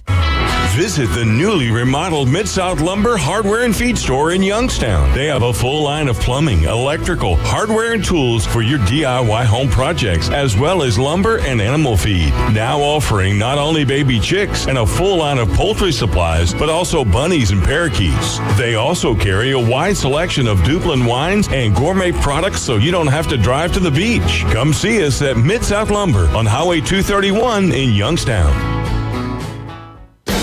With over 65 years of combined experience, Instant Replay Sports Cards is happy to help you take your collection to the next level. They carry all the new hobby boxes, signed memorabilia, and supplies. New and vintage cards and Pokemon. They sell and trade cards and are always looking to buy. They're an authorized source for Topps, Panini, Upper Deck, and Leaf cards. Instant Replay Sports Cards is open 7 days a week at 752 West 23rd Street, down from Academy Sports. It can always be reached at InstantReplaySportsCards.com. Hot takes, the latest trades, in-depth interviews. That is my reaction. We break it down for you right here. Very big springboard for the rest of my career. The Afternoon Underdogs. That's the problem right there. 104.3 ESPN Northwest Florida. And we are back. This is the Afternoon Underdogs right here on ESPN Northwest Florida. Fun Friday continues on. Me and Caveman Rick just had a little bit of a heated debate. He thinks that awesome. Nick Saban left because of, or ran. He ran, not just left, but ran from the NIL and the transfer portal. I just disagree, man. I feel like if he felt like he had enough energy in the tank, he would have stood up to that, and like he was doing well with it as it was, man. It takes a lot more energy to lose than it is to win. I think he ran out of fingers. Yeah, there we go. That's a good way to put it right there. It was a fun conversation, though, but we're going to continue it on, recapping Money in the Bank and all kind of great things. We've got Jimmy Farrow. We've got Coach Brian Haddad in the building with us. Monty is on the line. So, Coach Brian, take it over, man. Let's talk some wrestling, baby. Oh, I love this. You know I love this. Monty and the Pharaoh joining us again. Guys, I say it every time, but if you're not following Monty and the Pharaoh on YouTube, Facebook, watch them on Cablevision. Thursday nights, 8 p.m. Central, 9 p.m. Over on that Eastern time zone. You know, you guys have to do everything an hour early, you know, but whatever. I do want to get into last night, though. You guys had a great guest last night. Well, let me welcome Monty into the show. Monty, how you doing today? Wonderful, man. We're looking forward to another episode of the Afternoon Underdogs. There you go. And the coach. There you go. Well, let's talk about last night. You know, you guys, obviously, you go back and check the back catalog. You guys have had wonderful, wonderful guests and, you know, great wrestling discussion. But last night, you had a guy who maybe to some of the younger viewers may not know as well, but they really should. Guy's been around in wrestling for, 40-plus years. I remember him as a part of the Killer Bees with Jumpin' Jim Brunzell. But Brian Blair on the show. Maybe you talk a little bit about, having Blair on last night and how it went. Brian Blair is one of those guys in the business that are true blue, real gentlemen. Not just a great wrestling career, but more importantly, a great person. Currently the president of the Cauliflower Alley Club. He does a lot of work behind the scenes for the wrestlers who are struggling. And unfortunately, guys, there's plenty of them. Yeah. Unfortunately. He's done a lot of amazing work for people in need. The families of wrestlers who may be passed on. He's just a great, great guy. He's a self-proclaimed, just like a lot of people are. He's a born-again Christian, but he's the real deal. Yeah. He's not one of those that just get on TV, flash a smile, and then start dancing like an idiot. Yeah. He's Baby Billy's Baba Buckers.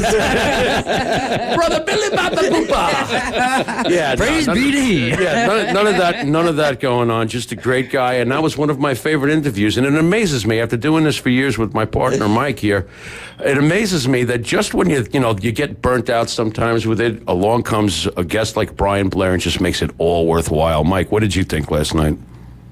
Couldn't agree more, Jimmy. Quite the gentleman, great human being, most importantly. I could tell in your voice how much he meant to you. So, and I feel exactly the same way. Incredible. Yep. Incredible human being. Well, guys, last time we met, we were talking going into Money in the Bank, and WWE's been on this incredible run, and I think they still are, but perhaps maybe I think a miss is the wrong term for the show, but let's just say not everything was firing on all cylinders. Had, a few little trip-ups, botches, things like that. It wasn't maybe quite as much of a knock-it-out-of-the-park show as we'd seen on the previous PLEs, but kind of wanted y'all's overall thoughts maybe on Money in the Bank, and then we'll go maybe specifically through the matches. Most of the time, I'm very, very supportive of WWE products, especially their premium live events. God, I finally said that. To me, I like PPV so much. Yeah, I know. But honestly, and you're being very nice about it, I thought it sucked.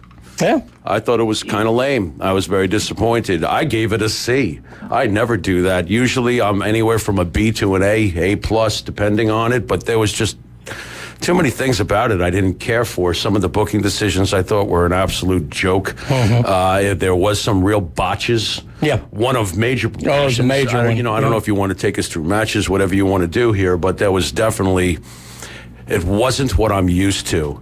And I actually at one point texted to Mike, I want Vince. Oh, no. So the first black eye for Triple H then. Yeah. I don't know if I'd call it a black eye. It's more like he's tripped and skinned his knee. Okay, a little I'm being a little rough strawberry. about it, but I was not happy with it. I think that's right. I think when I called you and we talked about it, so I said, I think this is Triple H's first miss. Right. So, Mike, what did you think overall? Well, I guess I'm the idiot in the room. I enjoyed it immensely. I thought, there were botches, but overall, I enjoyed it. I thought it was a very good PPE. So, hey, wait a minute, Mike. You gave it a B. You gave it a B. I gave it a B, Jimmy, and I'm letting Coach lead the way here. But we spoke about the women's match. I loved it. You hated it. Right. The women's match was big time for me. Damian Priest. Well, let's just get into it. I don't want to run amok. All right. That was the women's match, Damian Priest. Well, that's kind of what I want to start with. So, match of the night for each of us. I'll kind of lead off with. Sure. When I initially watched it, I was kind of with Mike. I thought the women's Money in the Bank match, to me, it had the best high spots. That's true. And so immediately after, that would have been my pick. Now, I went back and watched it again, and to be perfectly honest, the match that grew on me the second time that didn't the first was actually the men's Money in the Bank match itself. Extremely tight, clean, and maybe because there were little botches in every other match, but tight, clean. Don't know that I loved the decision because of what would happen later, but I thought that match really did. So I'm probably going to lean that way. So, Jimmy, what was probably your favorite match of the night? It's really a reflection on my lack of enthusiasm for the pay-per-view. I actually thought that the men's match at the end was the most serviceable. When I'm using the tag match. Yeah, when I'm using serviceable, you better watch out. That's my polite way of saying, well, this was the best of a bunch of nonsense for the most part. I just wasn't that big on this pay-per-view. Yes, there were some really good high spots in the women's match. There were. But it was nothing, it wasn't a spectacular match. It's not something I'm going to remember years from now. It's not something I'm going to talk about years from now. Yeah. So, I look for things like that. A great match should be something that great match. The term great match gets thrown around all over the place nowadays. Like everything's a classic. Like Dynasty. Everything's a classic. Dynasty, right. Yeah. When are we going to see a Dynasty in baseball again? We're never going to see Dynasty again. The words you need to win 3 or more to be a Dynasty. Yeah, the words get thrown around all the time. 2 really good ones. back to back, and 3 out of 4 years. You know, give me that. Right. What do you think, Mike? You still sticking with the women's match for you? Well, I'm gonna stick with the women's. And I chose Chelsea Green to win it, but she had a coming out party. She was fantastic in that match, and Tiffy time. Yes. Again, Jimmy says, what's a standout match that you remember? Well, let's be honest. I don't think there's one match under Triple H's regime that we remember anything. And this is going on for years now. He's got a point. I mean, this is the new wrestling, right? It's, the last match I really remember is Andre and Hogan, to be honest. Hey, there you go. So, Wow. There you go. There's been a few in between, Mike. All right. Let me ask you guys this, because we had talked a little bit on the lead-in that I felt like Money in the Bank was getting kind of, it was too soon after King of the Ring, which also had championship match implications. Well, on the men's match, they obviously decide to do an immediate cash in. Now, botch aside, we'll get to that later. Did we waste the Money in the Bank briefcase, or do we care? No, we wasted it.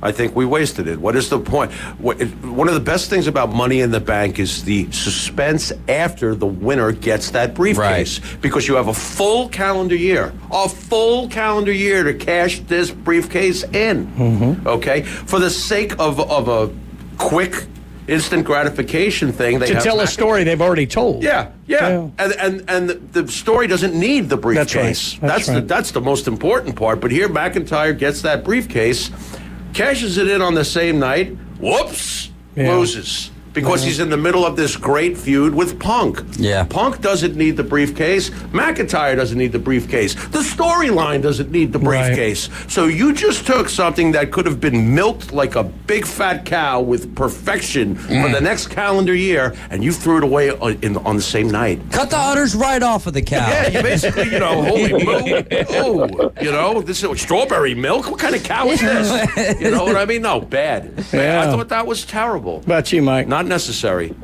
I'm gonna go with what I said last time I was on the show. I don't understand how long can you continue to do this to McIntyre. Yeah. At what point does Punk become the bad guy here? I mean, in common sense and society, you're looking at this guy McIntyre who's been robbed and cheated for the last 2 years, whether it be the Bloodline, CM Punk. When is this guy going to get his ounce of flesh? Right. So I was really shocked they pulled the CM Punk card. I didn't mind him cashing in, but at what point does McIntyre win this? Yeah. And to go to Jimmy's point, maybe never. Never. So I don't know. Matter of fact, I sliced his tires. He just pulled that into the parking lot. He was supposed to be on this show with us. McIntyre can't even get through the door. I had this thought when they just announced Bad Blood is returning. It's going to be, 27 years or whatever to the day of the original Bad Blood with Shawn Michaels, The Undertaker, and Kane. Okay. And I would imagine, obviously, you have to have a Hell in a Cell there, and it just looks tailor-made for Drew and Punk. Right. And I'm sure they will, because Punk is very big about leading to a moment. He would never let them start with a Hell in a Cell, right out. So I just have this feeling it's going to end there for those guys. Let me get to another one that I'm sure is going to make Jimmy's head explode. Coach, here. Could I just say one thing? Yeah, one absolutely. Thing. Here's where the WWE and Triple H are making their mistake. We're all assuming that CM Punk can actually compete with Drew McIntyre. That's right. I'm talking about real wrestling. CM Punk is proven to be looking old, looking tired. It's fragile. And I think in the end, this is a big mistake. He can't handle McIntyre. And I'm talking about, fake, orchestrated wrestling. Athletic-wise, McIntyre is 10 times bigger. Sorry to cut you off. No, I think that's a great point. You hate him. And he hates CM Punk. He'll find anything he can to hate on CM Punk. Those stupid tattoos. Pepsi, I like Coke. Mike, you're going to appreciate this because you know how hard Jimmy's head's about to explode here. No. Let me ask the next question. Should Braun Breaker have won? Jerk. Jerk. Come on, Mike. Come on, Mike. Oof. What do you guys think? I'm not answering this, bro. You guys. Yes, you are. Come on. We need content for next Thursday. Braun Breaker should have not only won the match, Zayn should have left on a stretcher. What is this garbage? Sami Zayn pinning Braun Breaker. That was just garbage. And nobody in this room thought that was going to happen. No. And sometimes that annoys me. It's like we've got to have one match that just shocks everybody. Well, I don't think that was the one to do it with. That's a terrible decision. I can't stand it. We've now had Sami Zayn, who coach looks like Hulk Hogan standing next to Sami Zayn. We have Sami Zayn beating Gunther after the longest Intercontinental title reign in the history of this business, 666 days. We haven't beaten the German machine Gunther, and then we now have, with a straight face, you're going to tell me that he can beat Steiner's kid. Yeah. You know, I think Caveman would put Zayn through a table in a split second. I love it. What are we doing? I agree here? that I don't know, man. I'm not that big of a dude, but You don't need to be. This is Sammy we're talking about. You don't need to be. You just got to have some attitude. All right. Yeah, So you got some attitude. I got that. He's got plenty of that. But Jimmy, he's our baby kicker. Baseball in the upper deck. yeah, no doubt. Think about that kid. So what we talked about is, I agree with you that I think they should have gone on and put Braun over. However, I actually think there is a story there is. for what they're doing. Yeah, so I don't mind it probably as much as you do.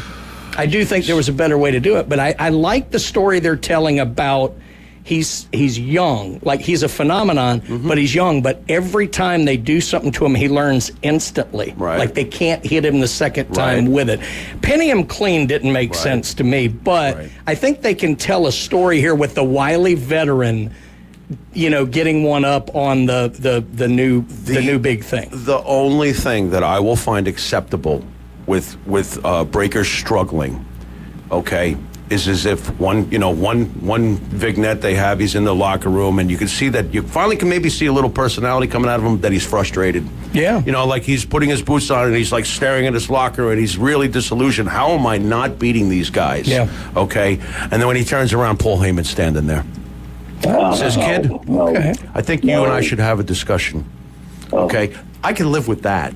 But I hear Mike moaning in the background. Well, Mike wants Paul to come back with somebody else, as do I. But I'm just saying, though, if you're going to have this kid lose and you want there to be a storyline where he figures everything out and you want guidance from someone, I think Heyman is the perfect candidate to manage a machine, a killer like Braun Breaker. That's just my opinion. And Jimmy, you always pull that Heyman card. I do. Get a guy over, Well, it bring in depends. Heyman. Got to bring in Heyman. Yeah. Let's call it like it is. Everybody was like, well, Braun Breaker's winning the IC title. Everybody. So there's Shawn Michaels, there's Triple H going, let's let him pin Breaker, and we'll really tell these smart marks what it's all about. Have a good day. That's what it was all about. They sounded just like that, too. I bet they did. I got a great idea, Sean. What's that, Paul? That sounds like Pinky had the brain for some reason. I think that, let's have him lose and just screw up everybody. I can see that.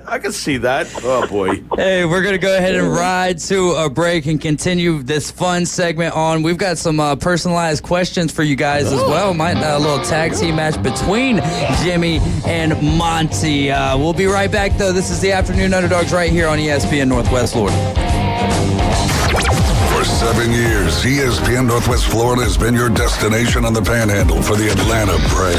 He just blew the doors off that thing. But our listeners are the real MVP. Another dominating performance. So this year, we're giving away more tickets to Truist Park than ever before. Keep listening to win family 4-packs to experience the Atlanta Braves. From ESPN Northwest Florida, PCB Hobby, Pepsi, Fairfield, Hampton Inn on Thomas, and Home 2 Suites. Good evening. This is Joanna with your weather forecast from ESPN Northwest Florida on this Friday. Clear tonight with a wind at 7 miles per hour out of the west and a low of 82. Tomorrow morning, look for a light breeze and sunshine with a temperature near 90. The afternoon and evening, a high around 90 and a possibility of thunderstorms and mostly sunshine. Sunday, hot with a high of 91 and sunshine. This weather forecast is brought to you by Ellis Agency Insurance.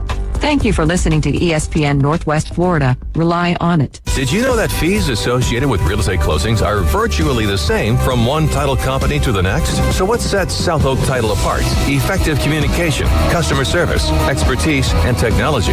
If you're buying or selling real estate, refinancing a residential or commercial property, tell your realtor you want to close with South Oak Title. South Oak Title, with locations across the Southeast, including Panama City Beach, Inlet Beach, Destin, and Fort Walton Beach. Visit them online at southoaktitle.com. With over 65 years of combined experience, Instant Replay Sports Cards is happy to help you take your collection to the next level.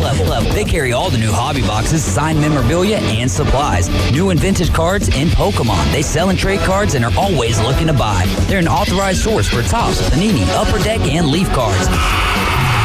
Instant Replay Sports Cards is open 7 days a week at 752 West 23rd Street, down from Academy Sports. It can always be reached at InstantReplaySportsCards.com. Karen bought 83 liters of Dr. Thunder, a suitcase full of Cheez-Its, and a drum of Crisco. Now she's crying about using the self-check at Walmart. Maybe we should speak to a manager or something. Just saying. ESPN Northwest Florida. And we are back. This is our final segment of the week. If you have any topics or questions or thoughts for Monty, Farrow, Coach Brian Haddad, text him in to 85 or call 850. Just text him 850-215-6290. I'm going to throw it back to Coach Brian Haddad because time flies when you're having fun, and we have a lot of fun with these segments. Well, I mean, we could go on and on about that premium live event forever, but I wanted to get to what happened the next night. So, okay, maybe for the first time in a while, sentiment is a little meh coming out of a PLE. We've got a Raw, and all they do, look, it's often been described, wrestling's been described as a soap opera for men. And the way that Raw ended it just epitomized that so well. We've got Dominic Mysterio, who's the most hated person on earth, with Liv Morgan, who is playing the succubus, if you will, just trying to lure him in. Oh, yeah. That's a great word. Oh, yeah. And look, they're finally embracing it. Looks like maybe Dom's going to slip up, get a little smoochy smooch, and Rhea's music hit. I have to admit, Mike, I popped up off the couch like a 10-year-old. I thought it was hysterical.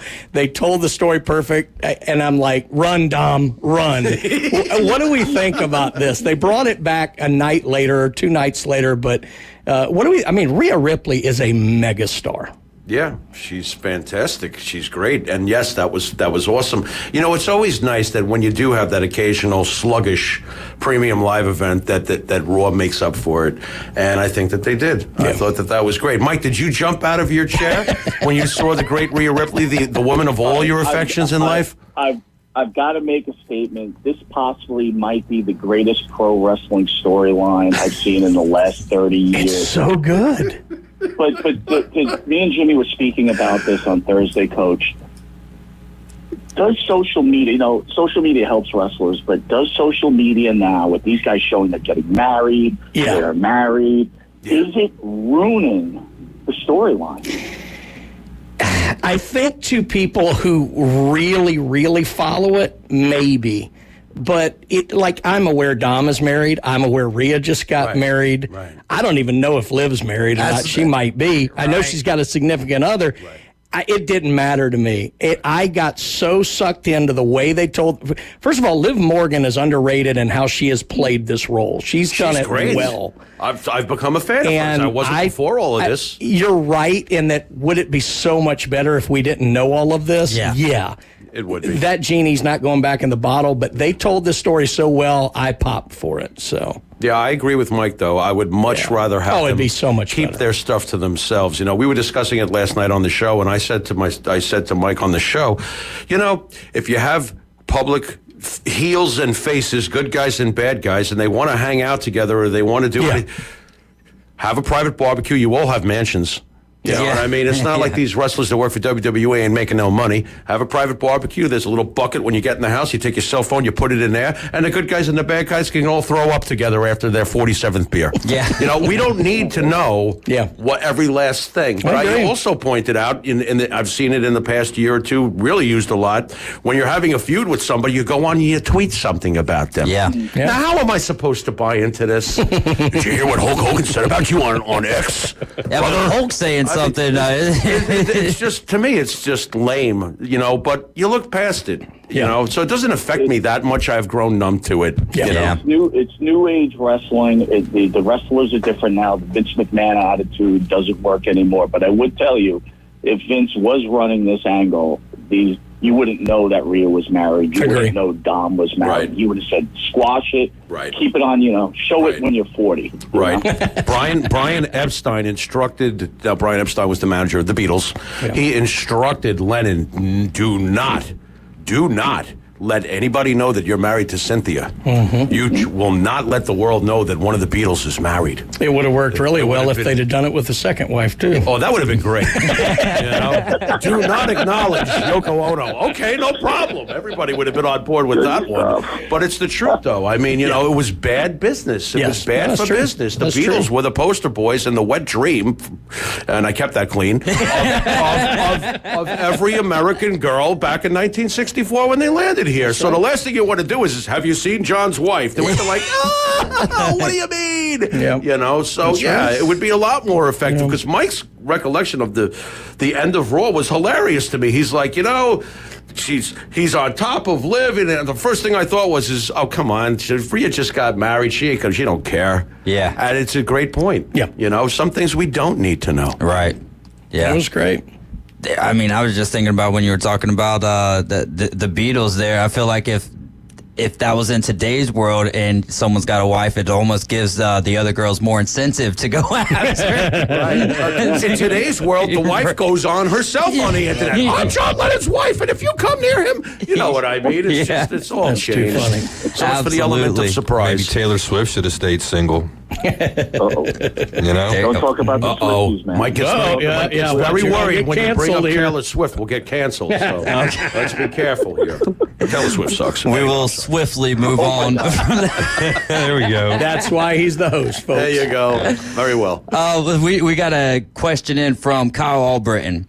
We've got a tag team match. Okay. It's Pharaoh versus Monty. What? You got to pick your tag team partner. Me versus my partner? Yeah, you're exactly. Do we get to train for this? Well, yeah, sure. sure. You get as much time as you need. We're talking all time here. Yeah, all time. You pick your tag partner, and Monty gets Mike, to pick you go first. Who's your partner against me in this this legendary feud we're having? I'm going to go with the great Bob Backlund because I can only last in the ring about 10 seconds, so Bob can carry most of the load. And Bob could go for hours. So, I'll go with Bob Backlund on this. I like it. Monty with the hot tag. Yeah, I appreciate the realism here. All right. Well, I'm going to give you some real realism. Pharaoh likes to win. Okay? My tag team partner is Andre the Giant. I figured one of you would go Andre. Yeah, I'm going Andre because I don't care how untired Backlund gets. I'm going to tag to Andre, and he's going to go in there and eat him. And that's going to be the end of that. But this is what you forgot, Jimmy. Uh-oh. Here we go. Andre only likes certain people, and I don't think Andre would have liked you. You're right. You're right. Baby oil. Yeah. He probably wouldn't like me, but you know what, though?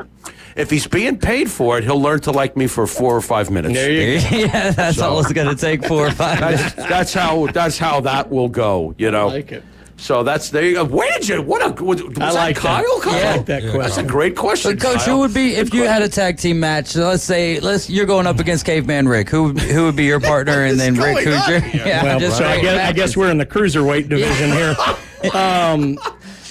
Golly, that's really good. I mean, I don't know. It'd be hard. It'd be hard not to pick somebody like Stone Cold. He was my guy. So I'll just take Stone Cold Steve Austin with me.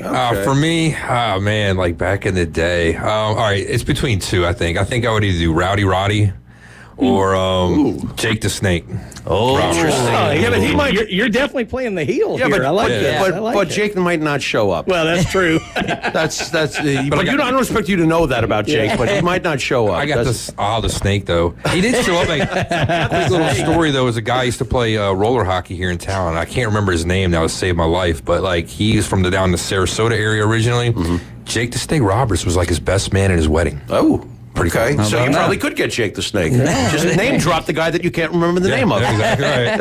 Some guy sold John Doe. This guy that sold medical products or something. Oh, well, that's why. Friends. That's why he's there. There you go. I bet you there was a lot of white powder at that. Yeah, that was the medical. Yeah, BC and Goody Powder showed up. BC and Goody Powder is what that was. Pharmaceutical, no less. Very good. Very good. I was watching one of those This Is Awesome WWE like countdown shows the other day, and they were going over tag team partners. So I was curious as to your guys' Mount Rushmore of tag teams. Oh my God. Yeah. Wow. That's a question for Pharaoh, Monty, and Coach Brian Haddad. Off the top of my head, I know who number one is. It's after that it gets tough. For me, real quick, I just want to throw out somebody I thought was cool when I was younger. Demolition. They kind of look like Kiss. So I like They're them. on the Mount Rushmore. I think they're on.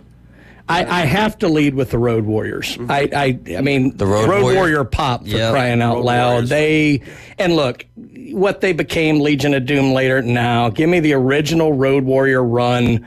Those guys, I think, have to lead it off. I'm good with Demolition being on there. Golly, Nasty Boys. No. They were good, though. Not Don't get me for wrong. me. Golly, I may have to think about this one a little more. British Bulldogs. The British Bulldogs would be up there. Heart Foundation. They were good, too. Here, I'll get Go you ahead, guys Mike. going. Go ahead. I'll go through quick. Demolition, Fabulous Freebirds, and don't give me Yes. there's three of them. They're a tag team. Yes. I'm sorry to say it, East-West Connection, Adonis and Ventura. That's just a personal pick of mine. Right. And then Rocky Johnson and Tony Atlas. That's a great list, Mike. I like that list. That's definitely different. My list is partially historically responsible, but also some of my favorites. I would say the Road Warriors have to be on anybody's Mount Rushmore. You're just being ignorant if you don't include them. Hey, take it easy there, buddy. Yeah, sorry, man. Sorry, man. I just got to tell it like Gordon Soley would tell me to tell it. The Road Warriors, Demolition. This is when my personal favorites come in. The Dudley Boys. Oh, yeah. I got to have me some Dudley Boys.